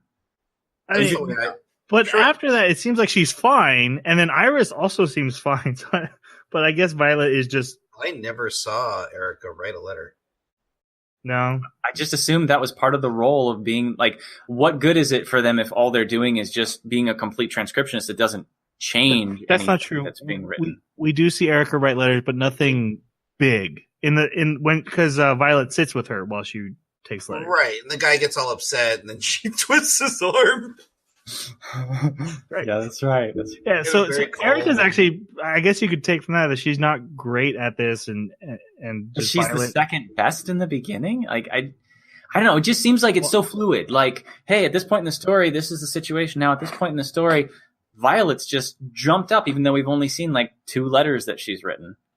She's just now the second best in the post office. Well, I mean, I'm sure the anime's not showing us every single letter she's done. Yeah, and we are time skipping. Like a whole year passes in these 12 episodes. Yeah. They do say that. Oh, I know, yeah, but I don't know. I couldn't suspend my disbelief. I like the dissatisfaction. I've never heard that much dissatisfaction out of yeah, I know. and don't forget, Violet is probably the most mechanically proficient of all of them too. She does have which makes absolutely zero sense, but with her super soldier skills. And her prosthetic limbs that have absolutely no reason to work. I kept waiting for the prosthetic limbs to be like she can do better because of the prosthetic limbs. That's what I took it to be. Well, it's like they just imply it by the fact that she's so amazing, and she like tunes her elbow to be better. Super soldier, right? The prince and the princess fall in love, and of course he proposes in person. They get married. She was 14 when that happened. And he was 24. The next one, I didn't like this next one. This is the observatory. Boy? The comet. Yeah. You didn't like this one? No. So a bunch of dolls are sent to an observatory with a huge library because they got a bunch of manuscripts that are worn down and they need them rewritten. So they already have transcriptionists to do this, but there's so many. The transcriptionists are going to decipher or decode or translate, and then the dolls will write. And then a ton of dolls show up. Violet is partnered with this loser, basically. And he it's weird in the beginning. He's like, I hate dolls. I just always hated them. And then that doesn't really come up. It just turns out he's kind of awkward around women. So and he ends up kind of falling in love with Violet I totally because shipped those two. she defends him to some bullies who were like, They're both orphans. ditch the rest, get with the best. They're those kind of guys. They're both socially awkward. And he asked her to watch the comment on a date, which is kind of a bunch of these observatory guys are like super excited women have showed up, right? and they're like, oh yeah, we're all gonna date them. So he asked Violet to go watch the comment. She does, but then all she does is talk about Major Gilbert, and he kind of realizes he doesn't have a shot at this. What a downer. We learn about his family. His father was one of the guys who went out and found manuscripts for the observatory, traveled all over the world, and he had married basically a gypsy, right? Yeah, seems like it. Yeah. And when That's why nobody likes him. he didn't return, she left. The mom left to go find him, and this boy That didn't make sense to me. was left behind, and now he's been living in this observatory since as an orphan. And then he decides, because of Violet, that he's going to do his same job his dad did. He's not going to be afraid no more. He's not going to hide away from the world. And yeah, I took a note and I said, bring color to the black and white world of the little orphan boy so that he gets inspired to be like his father and disappear. But maybe Dad couldn't put up with Mom's crap anymore and disappeared. the theme of this Going out for a episode, manuscript. I'll be right back. Jeez. as long as he's got his whip and his fedora, he's good. The theme of this episode is Violet realizing she's lonely. Yeah. Because Right. that's what Leon is dealing with, is loneliness. And Violet learns about loneliness. So I will say that after every episode, not every episode, but many episodes, I glanced at the comments because I was like, do people like this? Are you serious? People like this? And I saw it at my favorite comment that I've seen for any of the episodes. Poor bread. ... I laughed so hard when I saw that. Ripped it, yeah. Yeah, because he's so nervous because he's like trying to talk to her up there, and he's got this big like loaf of what do they call that? Looks like a loaf of French bread. Yes, French bread. Thank you. It's been so long. He had this loaf of French bread, and he's just like wrenching on it because he's so nervous. And by the time he's finished, it's like all crumbled apart and ripped in half. And yeah, that was a great comment. Fantastic, whoever that was. But not as good as the comments we get at Baka Baka Baka. That's right. No, I do actually mean that. The next episode is a hard one for me. My daughter, who had already watched this anime, warned me about this episode. And then when I watched it, I yelled at her for not warning me enough. This one wrecked me. Yeah, so to summarize, a playwright who doesn't want to actually write it anymore asks for a doll. Violet is sent, and she's going to write his letter, but instead he wants to drink. I actually love that scene where he's like, he starts getting ready to drink. She's like, we can't do this if you drink. Then let's do it tomorrow. I'm drinking. And so she actually has to take care of him for the day. She makes him dinner. She makes carbonara, I think. No. But I wrote it down. He says it's her first time making it, and it's pretty good for a first try, is what he says. As he's like holding a fork with the entire plate of stuff attached to it. It's a pasta. Yeah, but like as he lifted it, it looked like a plate of pasta. Like it wasn't hanging and drooping. It was like it was scalded and hard. I learned to make that like 6 months or a year ago, and haven't made it in a while, and saw this episode and was like, oh, that'd be so good. And so I actually made it tonight, the day we recorded this podcast. It was delicious. It's eggs and bacon on top of it. Yeah, it's funny too, because she's like, I'm not a housemaid. I'm an Auto Memories doll, and then all of a sudden she's just cleaning his house. Yeah, that's why I was like, what's going on here? She's cleaning his house. She's shopping for him. She's making him dinner. She's staying over the night. She's staying over again. Well, they're supposed to. They do go stay with their clients. It does seem odd to me that a 14-year-old girl goes to stay with an adult man overnight in his house, just the two of them. Like, well, not saying anything, but it's those times, I don't think it would be. I think guests, because travel takes so long, I think when you had people over for anything, them staying is just part of it. Oh, sure, but I think that she would have gone with someone. not by herself. I mean, granted, we know she's a military expert. Right. So you don't know anything to be scared about. Yes. Yeah, but Super I mean, soldier, so not a big deal. there's a level of propriety that you commonly see just to avoid even rumors in an era like this, especially. I mean, if we go back to Pride and Prejudice and Sense and Sensibility, or even later stuff like World War II things, people did have a sense of propriety, especially for something where you've got like a postal service where you've got a reputation. She doesn't understand. Oh, I guess that's Hodgins should. Yeah, Hodgins should. Yeah. But maybe Hodgins believes in her abilities. All right, I'm sure he does. Let's get to the hard part. Yeah. He tells her to play, and Violet gets very attached to the character because after he asks her how it's going, and when she asks how it's going to end, he's like, I'm having a hard time ending it. He tells her about his daughter, and they go out and see a parasol out there. He leaves her out there, and she picks up the parasol. And when he sees that, he freaks out on her. He wants to kick her out. And she kind of presses him and like, what's actually going on?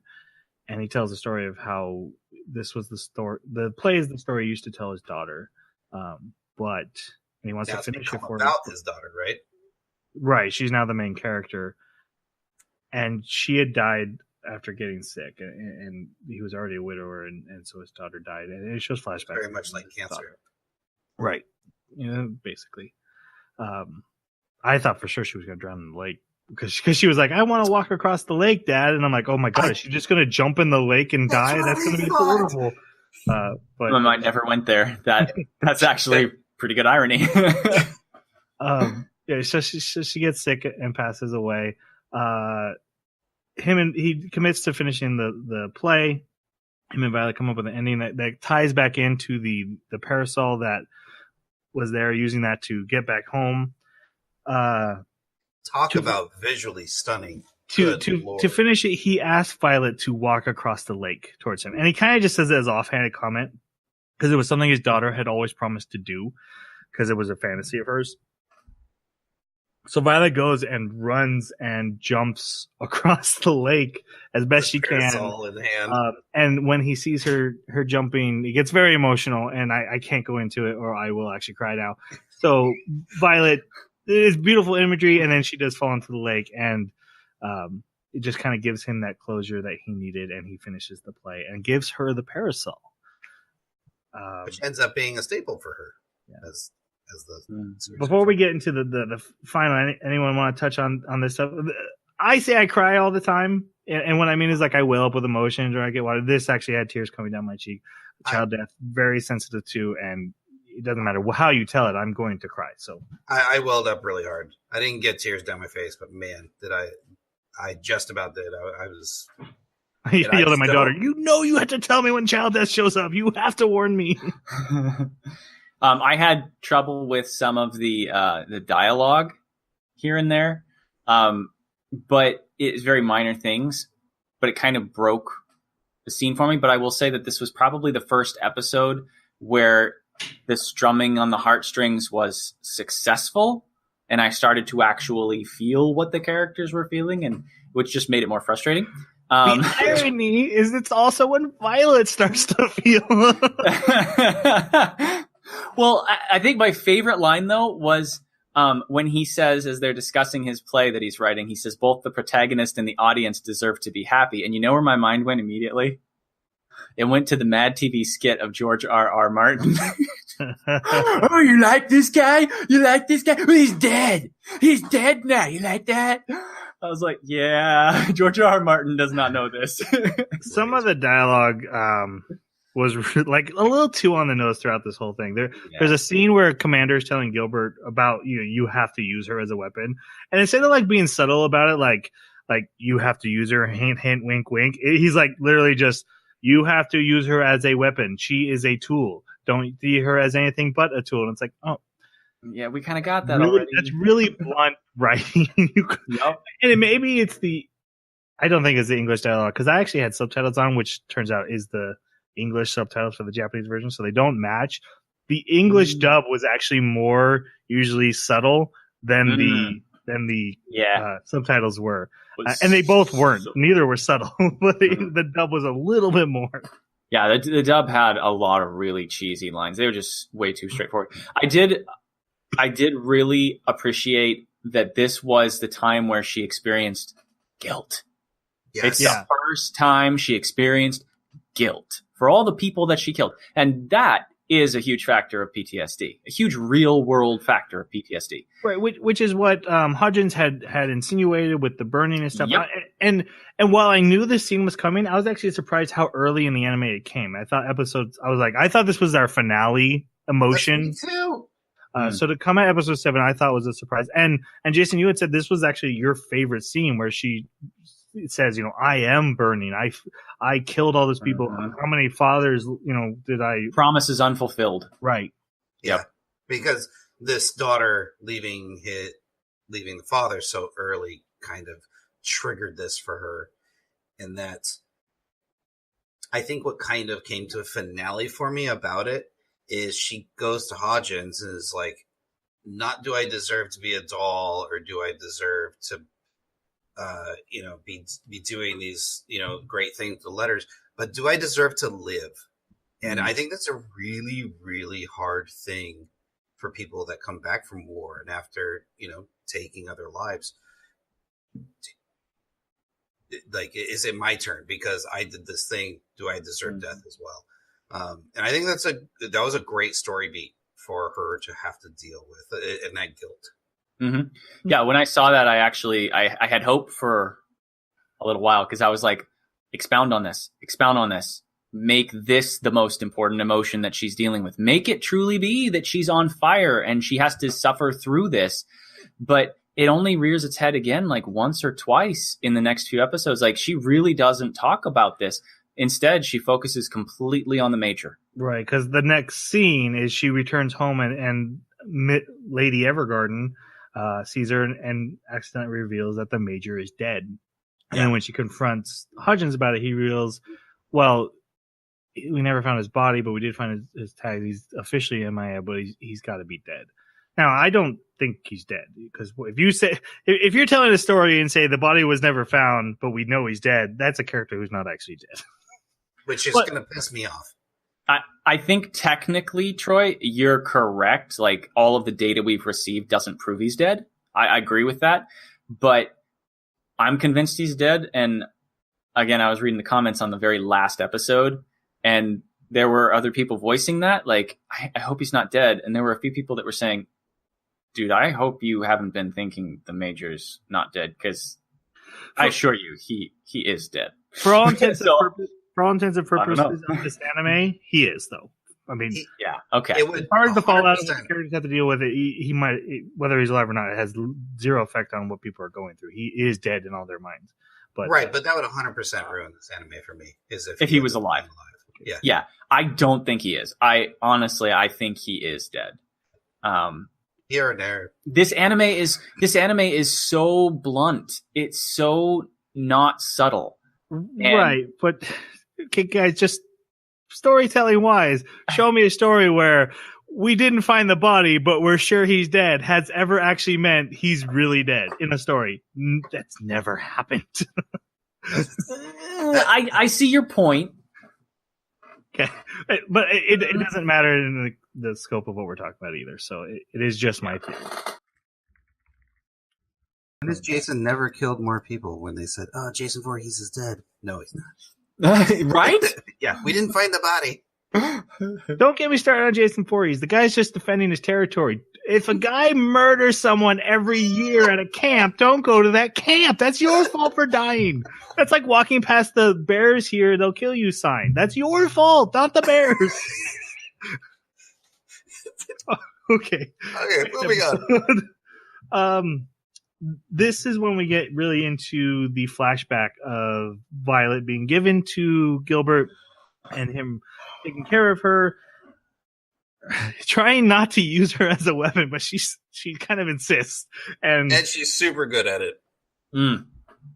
Child soldier. So yeah, the flashbacks, establish, how their relationship kind of started, and how she got the brooch. I thought it was interesting that Thanksgiving is the holiday for giving gifts. in this country. That was funny. That was kind of I missed that. interesting. But we see her get the pendant. But before we go into the battle, which starts here, what did you guys think of Major Gilbert? Because at first he's not really a character, but he actually becomes a major character into the story now with these flashbacks. So I like his conflictedness, if you will, of, hey, I don't want to put this young girl in harm's way. I'm being told to, I have to. I want her to live her own life. I have to. And then he actually sends her in the battle, and then she's just amazing. So and then he gets this like look on his face of like, this is terrible, but she's also terrifying. Jason, what'd you think of him? I just got. Oh, you just do it. Sorry, that. Jeremy, what did you think of him? So, I thought he was just. I mean, he was an interesting character, but because he's only there in backstory, for me, he was just a way to kind of pad out Violet, to pad out the way that we're supposed to follow along with her story. Mm-hmm. And so, because of that, I could never really connect with him, and having the idea that he's already dead by the time this story takes place. So I'm not interested in his story as much as I could be if I didn't know it was going to happen to him in episode 1. Yeah, like I said, I feel like there's a story, an anime out there where watching their relationship build, and I totally understand why he says "I love you" at the end. But we get just a few snippets here and there. So when he says "I love you," I'm like, why? Why? Because you named her, and I'm sure there's so many more story beats in that story that we just have to assume are there. Mm-hmm. But it does kind of make it hard to fully buy into this. That I thought. I like the conflicts they were building in, but we just don't spend the time to explore them either. And then also his brother. Let's talk about. They write it Dietfried, but I think they said Siegfried. I'm not. Major Gilbert's brother. What do you guys think of him? I actually liked him. Dietfried. Yeah. I actually really liked him for probably the next episode and a half, 2 episodes, and then he got boring again. I thought he was a huge bit of potential wasted. What did you think he would have been better? I would have liked it if she possibly saw him as a Gilbert replacement and started trying to make that connection with him, even though she just got done in like the first or second episode saying, "I'm not a replacement for your kid." I thought that would have been a neat bit of irony. I just didn't like how much of a cliche military jerk he was. I thought it was just not needed in this story. I liked how he was saying, you killed him. It's your fault he's dead. And it compounded her own guilt over, his death, as far as Gilbert. But I thought that he kind of got boring because I didn't like the way that the last arc went for the last 2 episodes. And in the end, he winds up just kind of not changing. Like, he changed so little. He's still just standing there glaring at her as she's leaving. And I know that he's now a little more understanding and he likes her a little more, but I don't know. Like you said, Jason, I would have liked to see some kind of a progress in some sort of relationship between the two of them, because, I mean, he brought her in a box and gave her to his brother. Right. And she cares so much about his brother, and she's starting to see how much family interacts with each other to shape who you are. I would think that combined with his resemblance to his brother should be enough to give her some level of obsession. I kind of think I would have even found that interesting if she was like, he looks like Gilbert with as she's discovering these new emotions, they kind of go amok, and she ends up forming this false attachment to him, even though he's a complete Exactly. jerk to her. Okay, Yeah. guys, I completely disagree with everything you're saying. He's actually my favorite character because he's presented as this jerk person who doesn't care about humans, and he kind of is that at first. And then the blaming her for everything, and he's just like, wow, this guy is just coded jerk levels. But then finding out that it's survivor's guilt, and how close he was with his brother, and he's just lashing out at the thing he can lash out at, which happens. It seemed like they were very close. In the pictures, they were, and the mother was like, the mother said that they brothers. They grew up very, very close. I had no siblings. I mock you with your loving family members. In the flashback where he gives her Violet, it felt very disconnected, very much, I'm following in Dad's footsteps and you're being an absolute jackass. Dietfried is the black sheep of the family, but he loves his brother very, very much. Well, you can do that and still have odds. I mean... Yeah. But my point was that he seemed like only one thing at first, and then we find out there's nuance to him and that he's more than just what he appears on the surface. And I enjoyed some of those layers coming back. And I agree with that there's a ton of potential that hasn't been explored. I don't think it's been wasted yet. I think I would like to see more exploring this character and him and Violet bonding over this loss of Gilbert. I guess I never believed that he was a jerk. When I watched his interactions with her and how he's basically saying, you write letters that bring people together. I saw that, and to me, it just seems so out of place. Like, he drops off a human child as a weapon. Right. That's where I'm like, oh, this guy's a jerk. No, at that moment. He's military. Stuff happens. Like, I've read too many sci-fi military novels. Like, I get it. I understand weird stuff happens in fantasy, sci-fi fiction of military stories. So I give him a pass for that. But like his behavior with her after the war, and how, yeah, and how he, and how he's just being, like you said, being a jerk. It didn't make sense to me. If we're presented with two characters standing over a child soldier, and one's like, hey, this is not a human, don't treat it like a human. The other one does treat it like a human.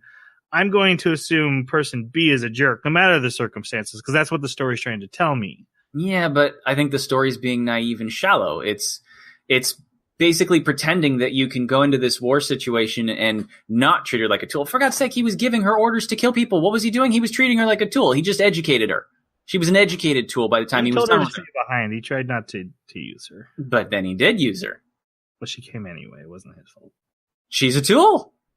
Right? In the end, she wound up being context, exactly what his brother said. Every single soldier is a tool at that point.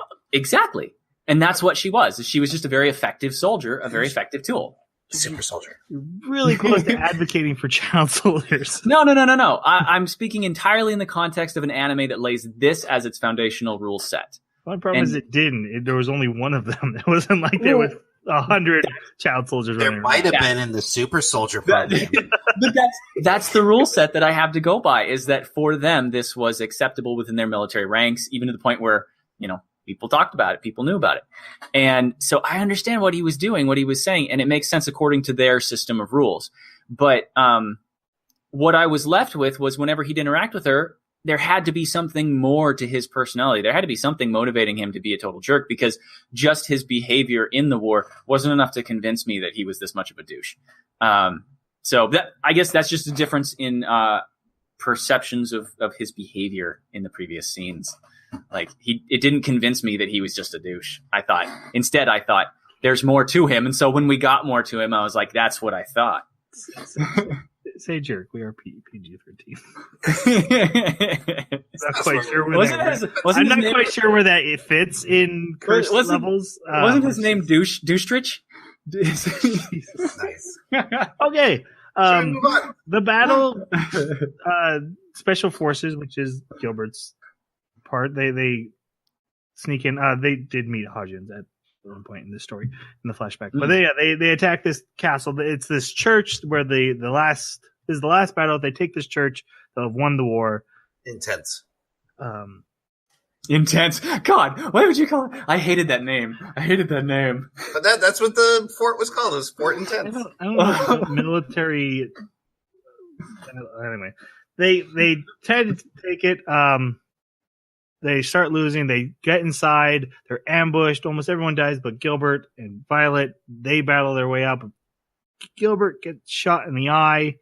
Violet's dragging him out. She gets shot and loses her arm. Yeah, A right? grenade takes her other arm. Okay, and you've got to... Okay, go ahead. Sorry. So with no arms, they end up on this stairwell to this explosion where he tells her to live, and then he I loves her. hated this so much. I have no arms. I hated this so much because like everybody's getting shot. Did you see anybody get arms blown off by a bullet? Anybody in any scenes except Violet? No, not a single person. Have you not seen Princess Mononoke? Well, sure, a different anime maybe, but this anime had like everybody's trading bullets and they're all like poof, poof, poof, and they go down and they're bleeding. And that's what you expect from these bullets, right? But one bullet just happens to hit her in just the right spot to like break the bone and the muscle tissue and everything. Well, I guess maybe small arms and like completely shatter it. And then her arm, did the first one, like it came off pretty quickly. The second one really got me because like a bomb explodes and then you're looking at her and it zooms into like her shoulder and everything. And you just see like jello slide down and disconnect. And it's the inside of the sleeve. So you just see the sleeve like deform as the arm sucks the air out of it as it's falling. And yet after this, like you get this ooblets of like blood for a little bit. And then you see the next scene on the stairs. She's not bleeding out of her arms. Those are femoral arteries that were raggedly ripped apart, and she's no longer bleeding on the stairs. And then when we do see more blood on the stairs, it's debated. Right? She can constrict her blood vessels just like in with Gone, right? But like when we see them on the stairs, and it's debatable whether or not that's his blood or her blood because it's after he's bleeding out now. And it's like I'm just going, she should be dead. The amount of blood loss, like.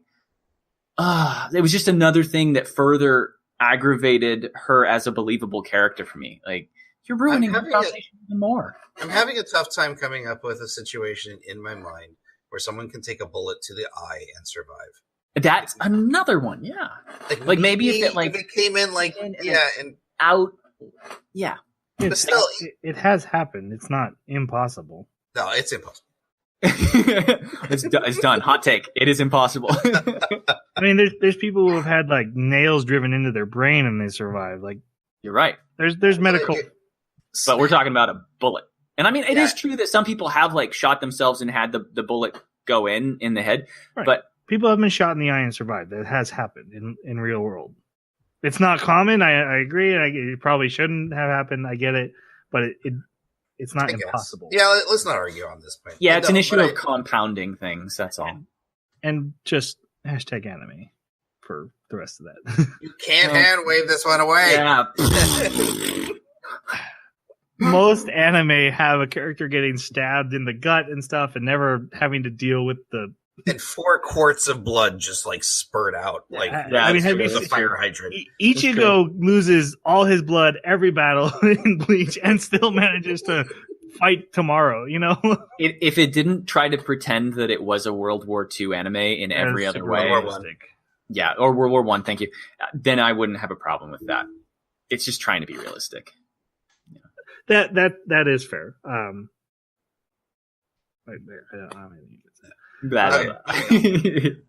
While we see in these flashbacks, Violet is basically kind of retracing Gilbert's steps. She goes to his grave, then she goes back to the place where he died or went MIA, and eventually Hodgins finds her, takes her home, and everyone's just worried about her.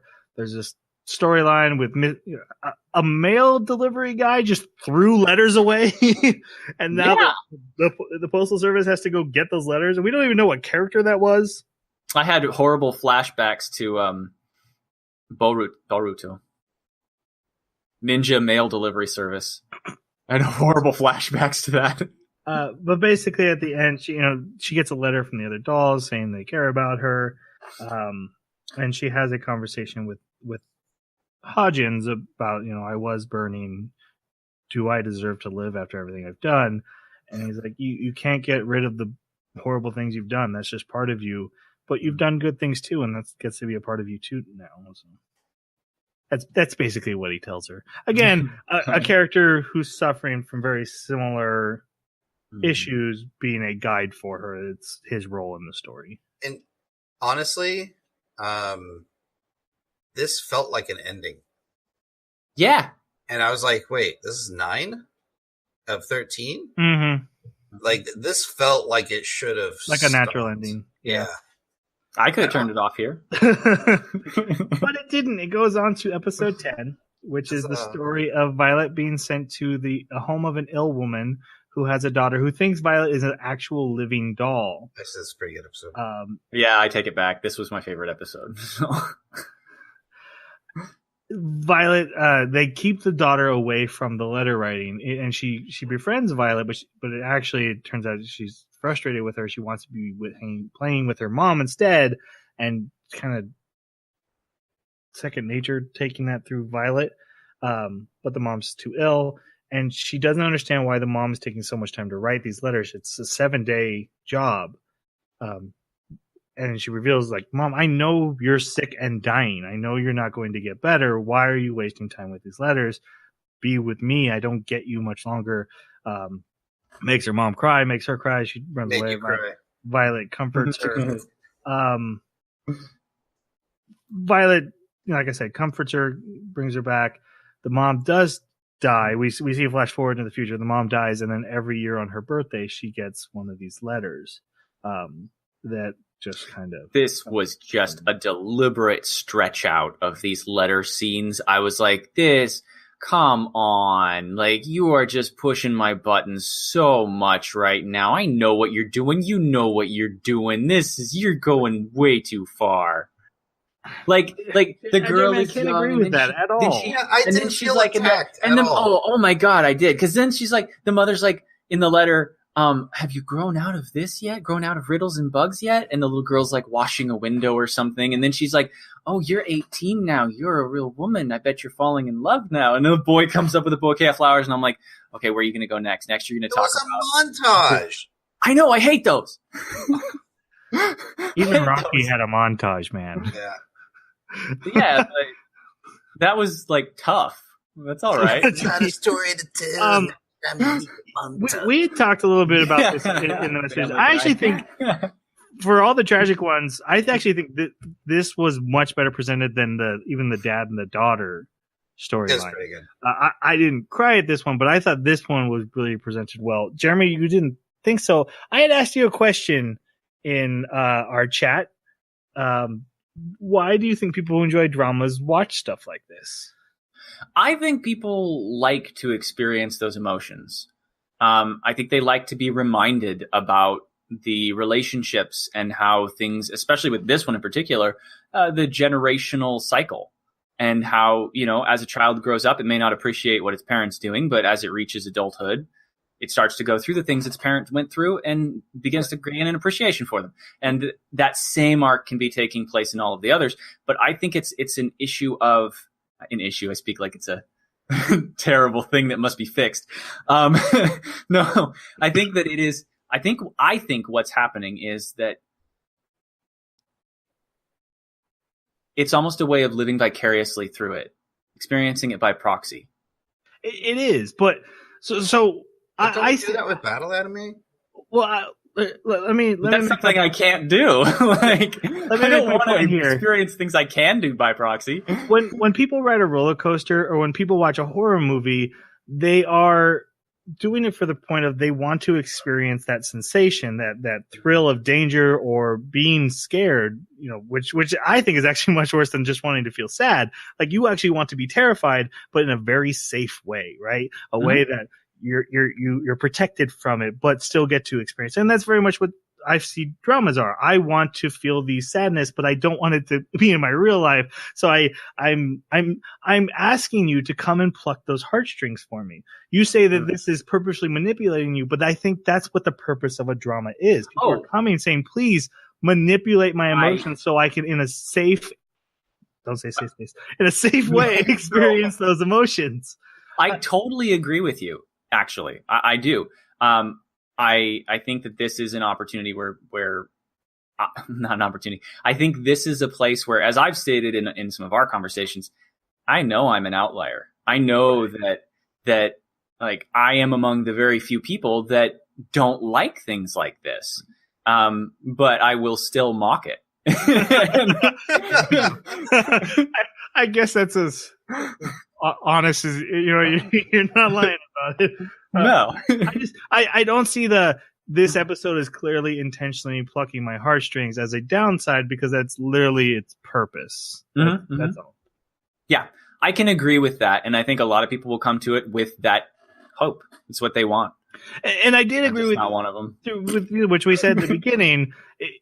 For me, for my personal taste, it's too much. Every single episode, yeah, it's oversaturation. Is too much. I would have liked some highs and lows. Yeah, for my personal, and I'm an emotional guy, so I'm usually okay with that. But even for me, this did feel it's like an overrich cake. It's like, yeah, it tastes good, but one bite and I'm good. That's really funny. I think you may have hit at the heart of, because I'm normally in Jeremy's camp when it comes to emotional appeals with media in general, let alone anime. This was so much tragedy that for some reason I liked it. you know, if there's not enough tragedy, I don't like it. Yeah. There's different emotions can be intoxicating to different people. I didn't particularly like the emotional part. I liked the exploration of those emotions. And I think this anime did a really good job of that. Maybe it didn't do the best at world building. Maybe it didn't do the best at storytelling. But its exploration of those story beats, not just the emotional beats themselves, but like dealing with the before and after of all of them, I felt was really well done. And I felt like I learned something when it came to some of it. So, I mean, even at the end of this episode, we find out that Violet wasn't being her robotic normal self. Right. She was holding it back. She was holding it back, and she literally just like 7 days worth of awful feelings for this girl having to watch her mom die just spill out in front of her coworkers. I was going to touch on that because I actually really like that this really, one thing this anime does present well is Violet does have growth throughout it. And this is a very touching moment where Violet is no longer just seeing people's emotions and trying to understand it. Now she is openly feeling emotions and trying to learn to control them and rein them in herself. And we see that now. We've gone from you're sad and I understand what that means now to God, I'm sad and I need to not, push that onto other people. See, now I got the impression even from the beginning that she was saying, I am experiencing emotions. I simply can't formulate them. And so when she would point at someone else later and say like, oh, that's what it's called, what you're experiencing, what you're describing to me. I now know what this thing that I experienced was. But at this point, it's just this increase in intensity to the point where she can barely control it. I think she, at the very, very beginning, when she was in the hospital, she could not feel emotions because she didn't understand what they were for or what they were supposed to do for her. I think we see her feel emotions with Gilbert. Yeah, she did. Yeah, she literally calls out, I just don't know what this is. I'm freaking out inside, basically. But I think that was the first time she cared about anything enough to have an emotional attachment to something. In this episode? I agree. Well, no. With Gilbert. I think that was her first emotional attachment to anything that she didn't know how to call it. And I think her first one that she can't describe is the loneliness. And I think that's the one that she focuses on until she comes up to guilt and sadness. And now she's kind of and through all these episodes, she's discovering the different facets of love. I'm gonna push this forward a little bit. Yeah, because the last 3 episodes were garbage. Yeah, we can just jump through them. Okay. I didn't think they were garbage. Okay, maybe they were garbage. I did not like them. I thought the story could have ended right here. All right, let me jump through all three of them really quick, and then come back and tell me why you guys thought these were garbage. Sure. Episode 11, soldiers are asking for dolls in a new civil war. Basically, refugees have turned into rebels that want to keep the war going, and they're attacking the front line. This front line wants dolls. Hudgens like, we can't do that. Violet over here, she goes on her own. When she gets there, she sees soldiers being killed, parachutes down after forcing the post office to deliver her. Saves the guy, and this is where the other soldiers are like, oh, this is the 14-year-old girl that kills everybody. Yeah, you win. Bye. We're out. And she's not killing anybody anymore, but she does beat them all single-handedly. She takes this soldier to a cabin. He asked her to write letters. She doesn't have a typewriter, but she memorizes them by heart. First letter is to his parents. And then the second letter is to a girl that they had confessed they were in love with each other, but they had never gotten to actually being in a relationship before he went off to war. Real quick, Jeremy, this is legit because way earlier in the anime, she mentions to Luculia that she memorizes everything. She's got a perfect memory. Photographic memory. Yeah. Once again, she's just an amazing specimen that just doesn't make any sense. Super soldier. Like, it's too many wonderful things. Specimen too, Jeremy. Aw.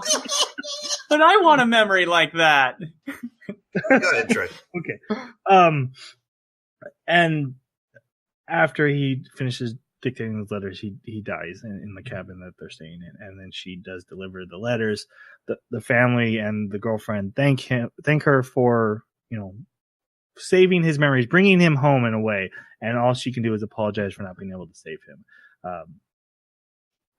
This Civil War thing keeps growing, though. And then in the next one, Dietfried is tasked with protecting the peace signing treaty that's going to happen because they know the rebels are probably going to attack.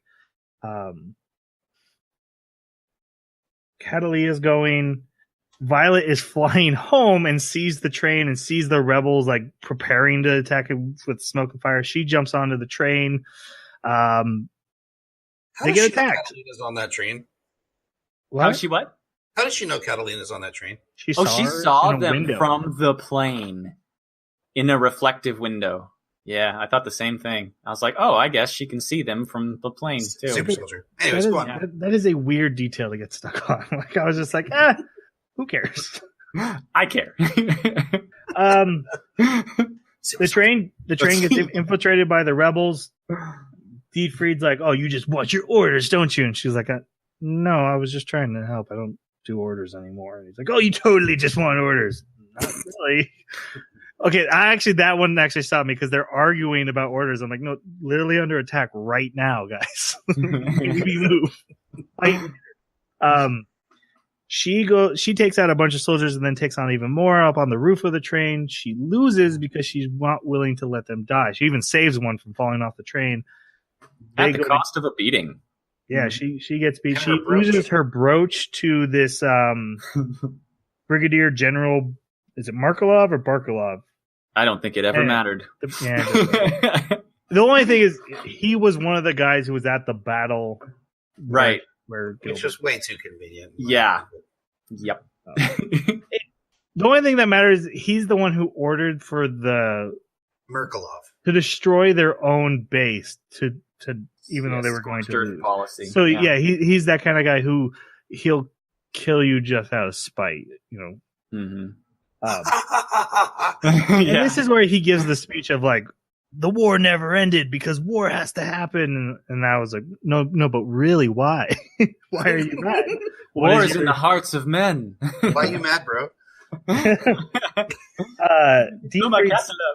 Dietfried saves her, and then she ends up saving him.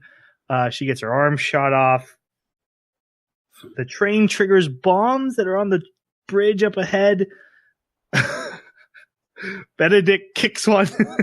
Yeah, which is the thing is bolted on. A flying super kick with a high heel. High heel flying super kick kicks whatever. A bolted on bomb off the side of a train. Meanwhile, Violet's struggling with hers because she has one arm and like her fingers are like snapping off as she's trying to rip it off the bridge. She does it at the last second though, saves the day. And then Benedict saves her from falling off the bridge. And Benedict saves her. The peace treaty is signed. The war is officially over. Violet writes wonderful letters that slip right into a person's heart. Yep, she does do that. We've literally seen that. I mean, and again, that's literally dialogue. No, there's no subtlety in this anime. They literally like say those kind of things. That happens that literally happens all the time too. Like they just like they'll be like, she is a character who is learning empathy. Look, I get the point of the anime. You didn't have to say it out loud. You know what soldiers on the front line of battle talk about? A wonderful girl will come and put your feelings into a letter. That does actually happen. That's what, you don't know. You're right. I don't. How terrible of me. She wants to write a letter to Gilbert because they're doing they're gonna drop a bunch of letters from the sky for the dead. The feelings of countless people are falling from the sky. I took notes. Anyway, she struggles to write this letter. Hodgins gives her another day, and Siegfried actually takes her to meet Gilbert's mom, and through that she's able to then go and write the letter that she wanted to write. Is Catalina pregnant? When I heard the letter that she started reading, I was like, "Oh, tell me this is so." I did. By the time she finished it, though, it just sounded like it was high hopes of like, one day I'd like to have a child, but I'm telling you because I'm implying I want to have one with you. But he wasn't telling her. It was a secret letter that no one was supposed to read. Right, which means he's implying it to her. Yeah. Well, it sounded like it was addressed to his daughter, future child. Yeah. But he gave it to Catalina, which would imply he wants her. Or did she steal it?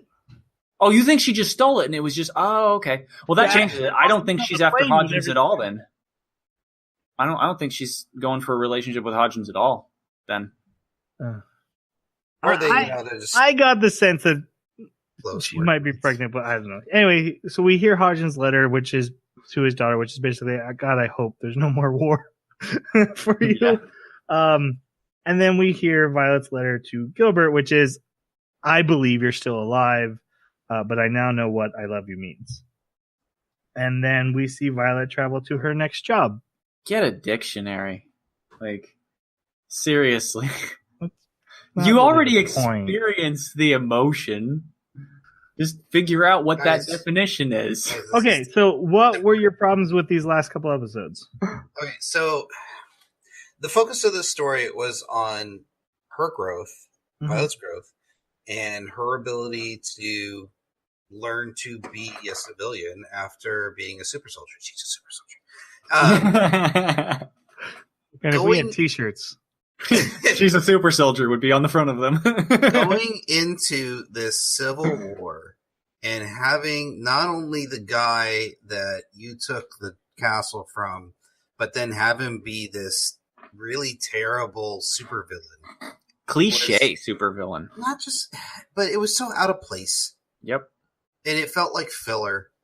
And I would have rather had them go to episode 12 instead of 13 with more of either her backstory or getting more information about what was going on currently in her life and her friends, instead of worrying about saving the continents. Like, the war's over. They made that clear. The war's over. Like, going into fighting was so out of place for me. And I feel like they really dropped the ball. But something really important, guys. There's an OVA, episode 14. Surely someday you will understand love. We've missed it. Should we do a mini No. Well, okay. We need so, what about you, Jeremy? Why did you not like everything you said? Okay. Everything you said, I completely agree with. The worst thing for me was just the cliche nature of the villain. Like, out of the blue, these guys are suddenly the center stage. And I get that it was all to set a new stage for a scene for her to display that she's changed. She won't kill anybody in battle now. She'll I think save it's the more life. than that. But Well, I know, but that's just step one. Like, she'll save the life of her enemy in battle. She's not taking orders. She's being independent and acting in accordance with her own moral compass now. She's trying to save her friends and trying to... And everything you're saying sounds good to me so far. well, those things, I think, are important things to say. I don't think this was the platform to say them. Maybe. I think there's a lot of value in to move on with your new life, you have to confront your old life. Oh, you're just But- Star Wars quoting now. Kill the old. I'm not, but I can. if you Kill want the me to. past. No, I get it, though. No, go on. I thought, again, I think it's a nice, like, okay, this is where she came from. So what happens? You have to. She's a child soldier who became a human, and then you have to say, okay, but what happens when you're confronted with war again? Do you turn back into the child soldier, or do you stay the human? And that's what. And I do agree, the villain sucks, and even the setup for it. I said that, like, there's no reason for them to really be doing this that we're ever given, other than wars. We need more war. War never changes. So I agree with that, but I don't mind the taking a moment to put her into a battle situation. I kind of would have liked to have seen her, instead of falling into like a battle situation, actually going to that base of soldiers who are on the front line and are going to fight in the future, and seeing her deal with that. I think that might have been more interesting, but I totally see the value in bringing back a war a little bit just to show her growth. I say for disconnected. resolution. Yeah, I agree that it's nice to see her deal with the quandary of, is she going to revert to old habits, or has she truly learned something? I agree with that. I just think it needed to be disconnected from her past. Like, let them be just people that are hijacking the train that she happens to be on. Like, weave it in a little bit better to the everyday aspect, because like we discussed at the beginning, this is categorized as a slice of life anime. It is trying to present this person's life from the time they leave the action-packed environment. I would have liked to have seen it woven into that a little better, instead of like ripping you out of that slice of life state and throwing you into an adventure, and then just kind of loosely tying it to where you were before by saying, see, it's the same guy. Don't you see? It's the same guy. And like, these are the bad guys. They're behind the war. They're the reason the war. She's finishing up the war. She's tying loose ends, and she's demonstrating that she's a human now. Like, give me hijackers or something. Make it completely disconnected so that it doesn't feel so artificial. Okay. Let's go to final reviews. I'm good. Jason, you picked it. You review it first. Okay. I want to give this a 4 because I really enjoyed my time with it. But unfortunately, I'm going to have to give it a highly recommended 3. And just because I did enjoy my time with it, it was a decent exploration into emotions, which I normally don't like. But they dropped the ball on 11 through 13, in my opinion. And some of the story, the world building didn't make a lot of sense to me. I was able to hand wave a bit of it away. But yeah, I'm going to have to land on a highly recommended 3. Okay. Jeremy, how about you? Yeah. Number 1. You gotta say it out loud. Number one. This is an audio podcast. Yeah, no, everything I've said and more. To me, this anime just comes off as so oversaturated. And I know people look for this, but I don't. And I don't need this much emotion. I don't care this much about these characters. And I don't need this cheesy dialogue to remind me of how emotional this anime is. Like, I see it in every aspect of the anime. So I almost, in discussing it with you guys, I almost crossed the threshold into a 2, but I just can't do it. It's a 1. I'm going to take that as a personal win for me and Jason. Almost, it sounds really good right now. It's a low 3 for me. I think I've kind of spilled on it, but I want to say something crazy. Okay? Well, this is because a certain person brought this up in our private chat. While this is a better anime than it, I was more entertained and enjoyed Kisniver better. Well, I call this Mushi Shiznaiver. That's this anime to me. Yeah. How dare you?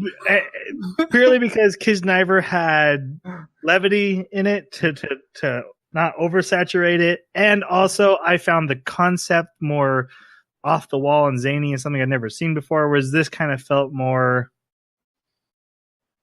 the epilogue of Saving Private Ryan. I've seen it before. Again, I do think the aspect of what they were going for, if I'm right, that this is the story after the real story, is interesting, but it didn't super grab me other than making me cry once. Thanks for that. Our next anime, and I don't know how many episodes it is. Oh, no. Dun, dun, It's 24, I believe. We'll let you know in our next minisode. Okay. So our next anime is The Seven Deadly Sins. We're watching the first half, the first 12 episodes. I believe it's 24. We're watching the first season. Second season isn't officially out yet, even though according to my anime list, it is. That's because it's Japan. Netflix is waiting to release it. Hurry up, Netflix. I've already seen it. It's a shonen battle anime, but instead of like protagonist boy who wants to try really hard, these are already super powerful warriors who are like, hey, we'll kick your butt. But it's very light and very fun. It should be a nice change of pace from the palate cleanser. Yeah. It's Jeremy's pick. It is going to be a double episode. We'll watch the first 12 and then finish it up after that. If there's a change in that, we watch our Twitter. If I get the episode wrong. Other than that, we are coming up on our 100th episode. I'm getting excited about that. We have something special planned, but that's not for a couple more weeks. Other than that, I thank you guys for listening. You can reach us on our Twitter at Baka Podcast. You can leave an email, theanimebakaclub@gmail.com, or leave a comment wherever you found this. YouTube has been working great. Lots of great comments there. Thank you guys again for those. Let's say goodbye. Thanks for listening. No letter that could be sent deserves to go undelivered. Sayonara.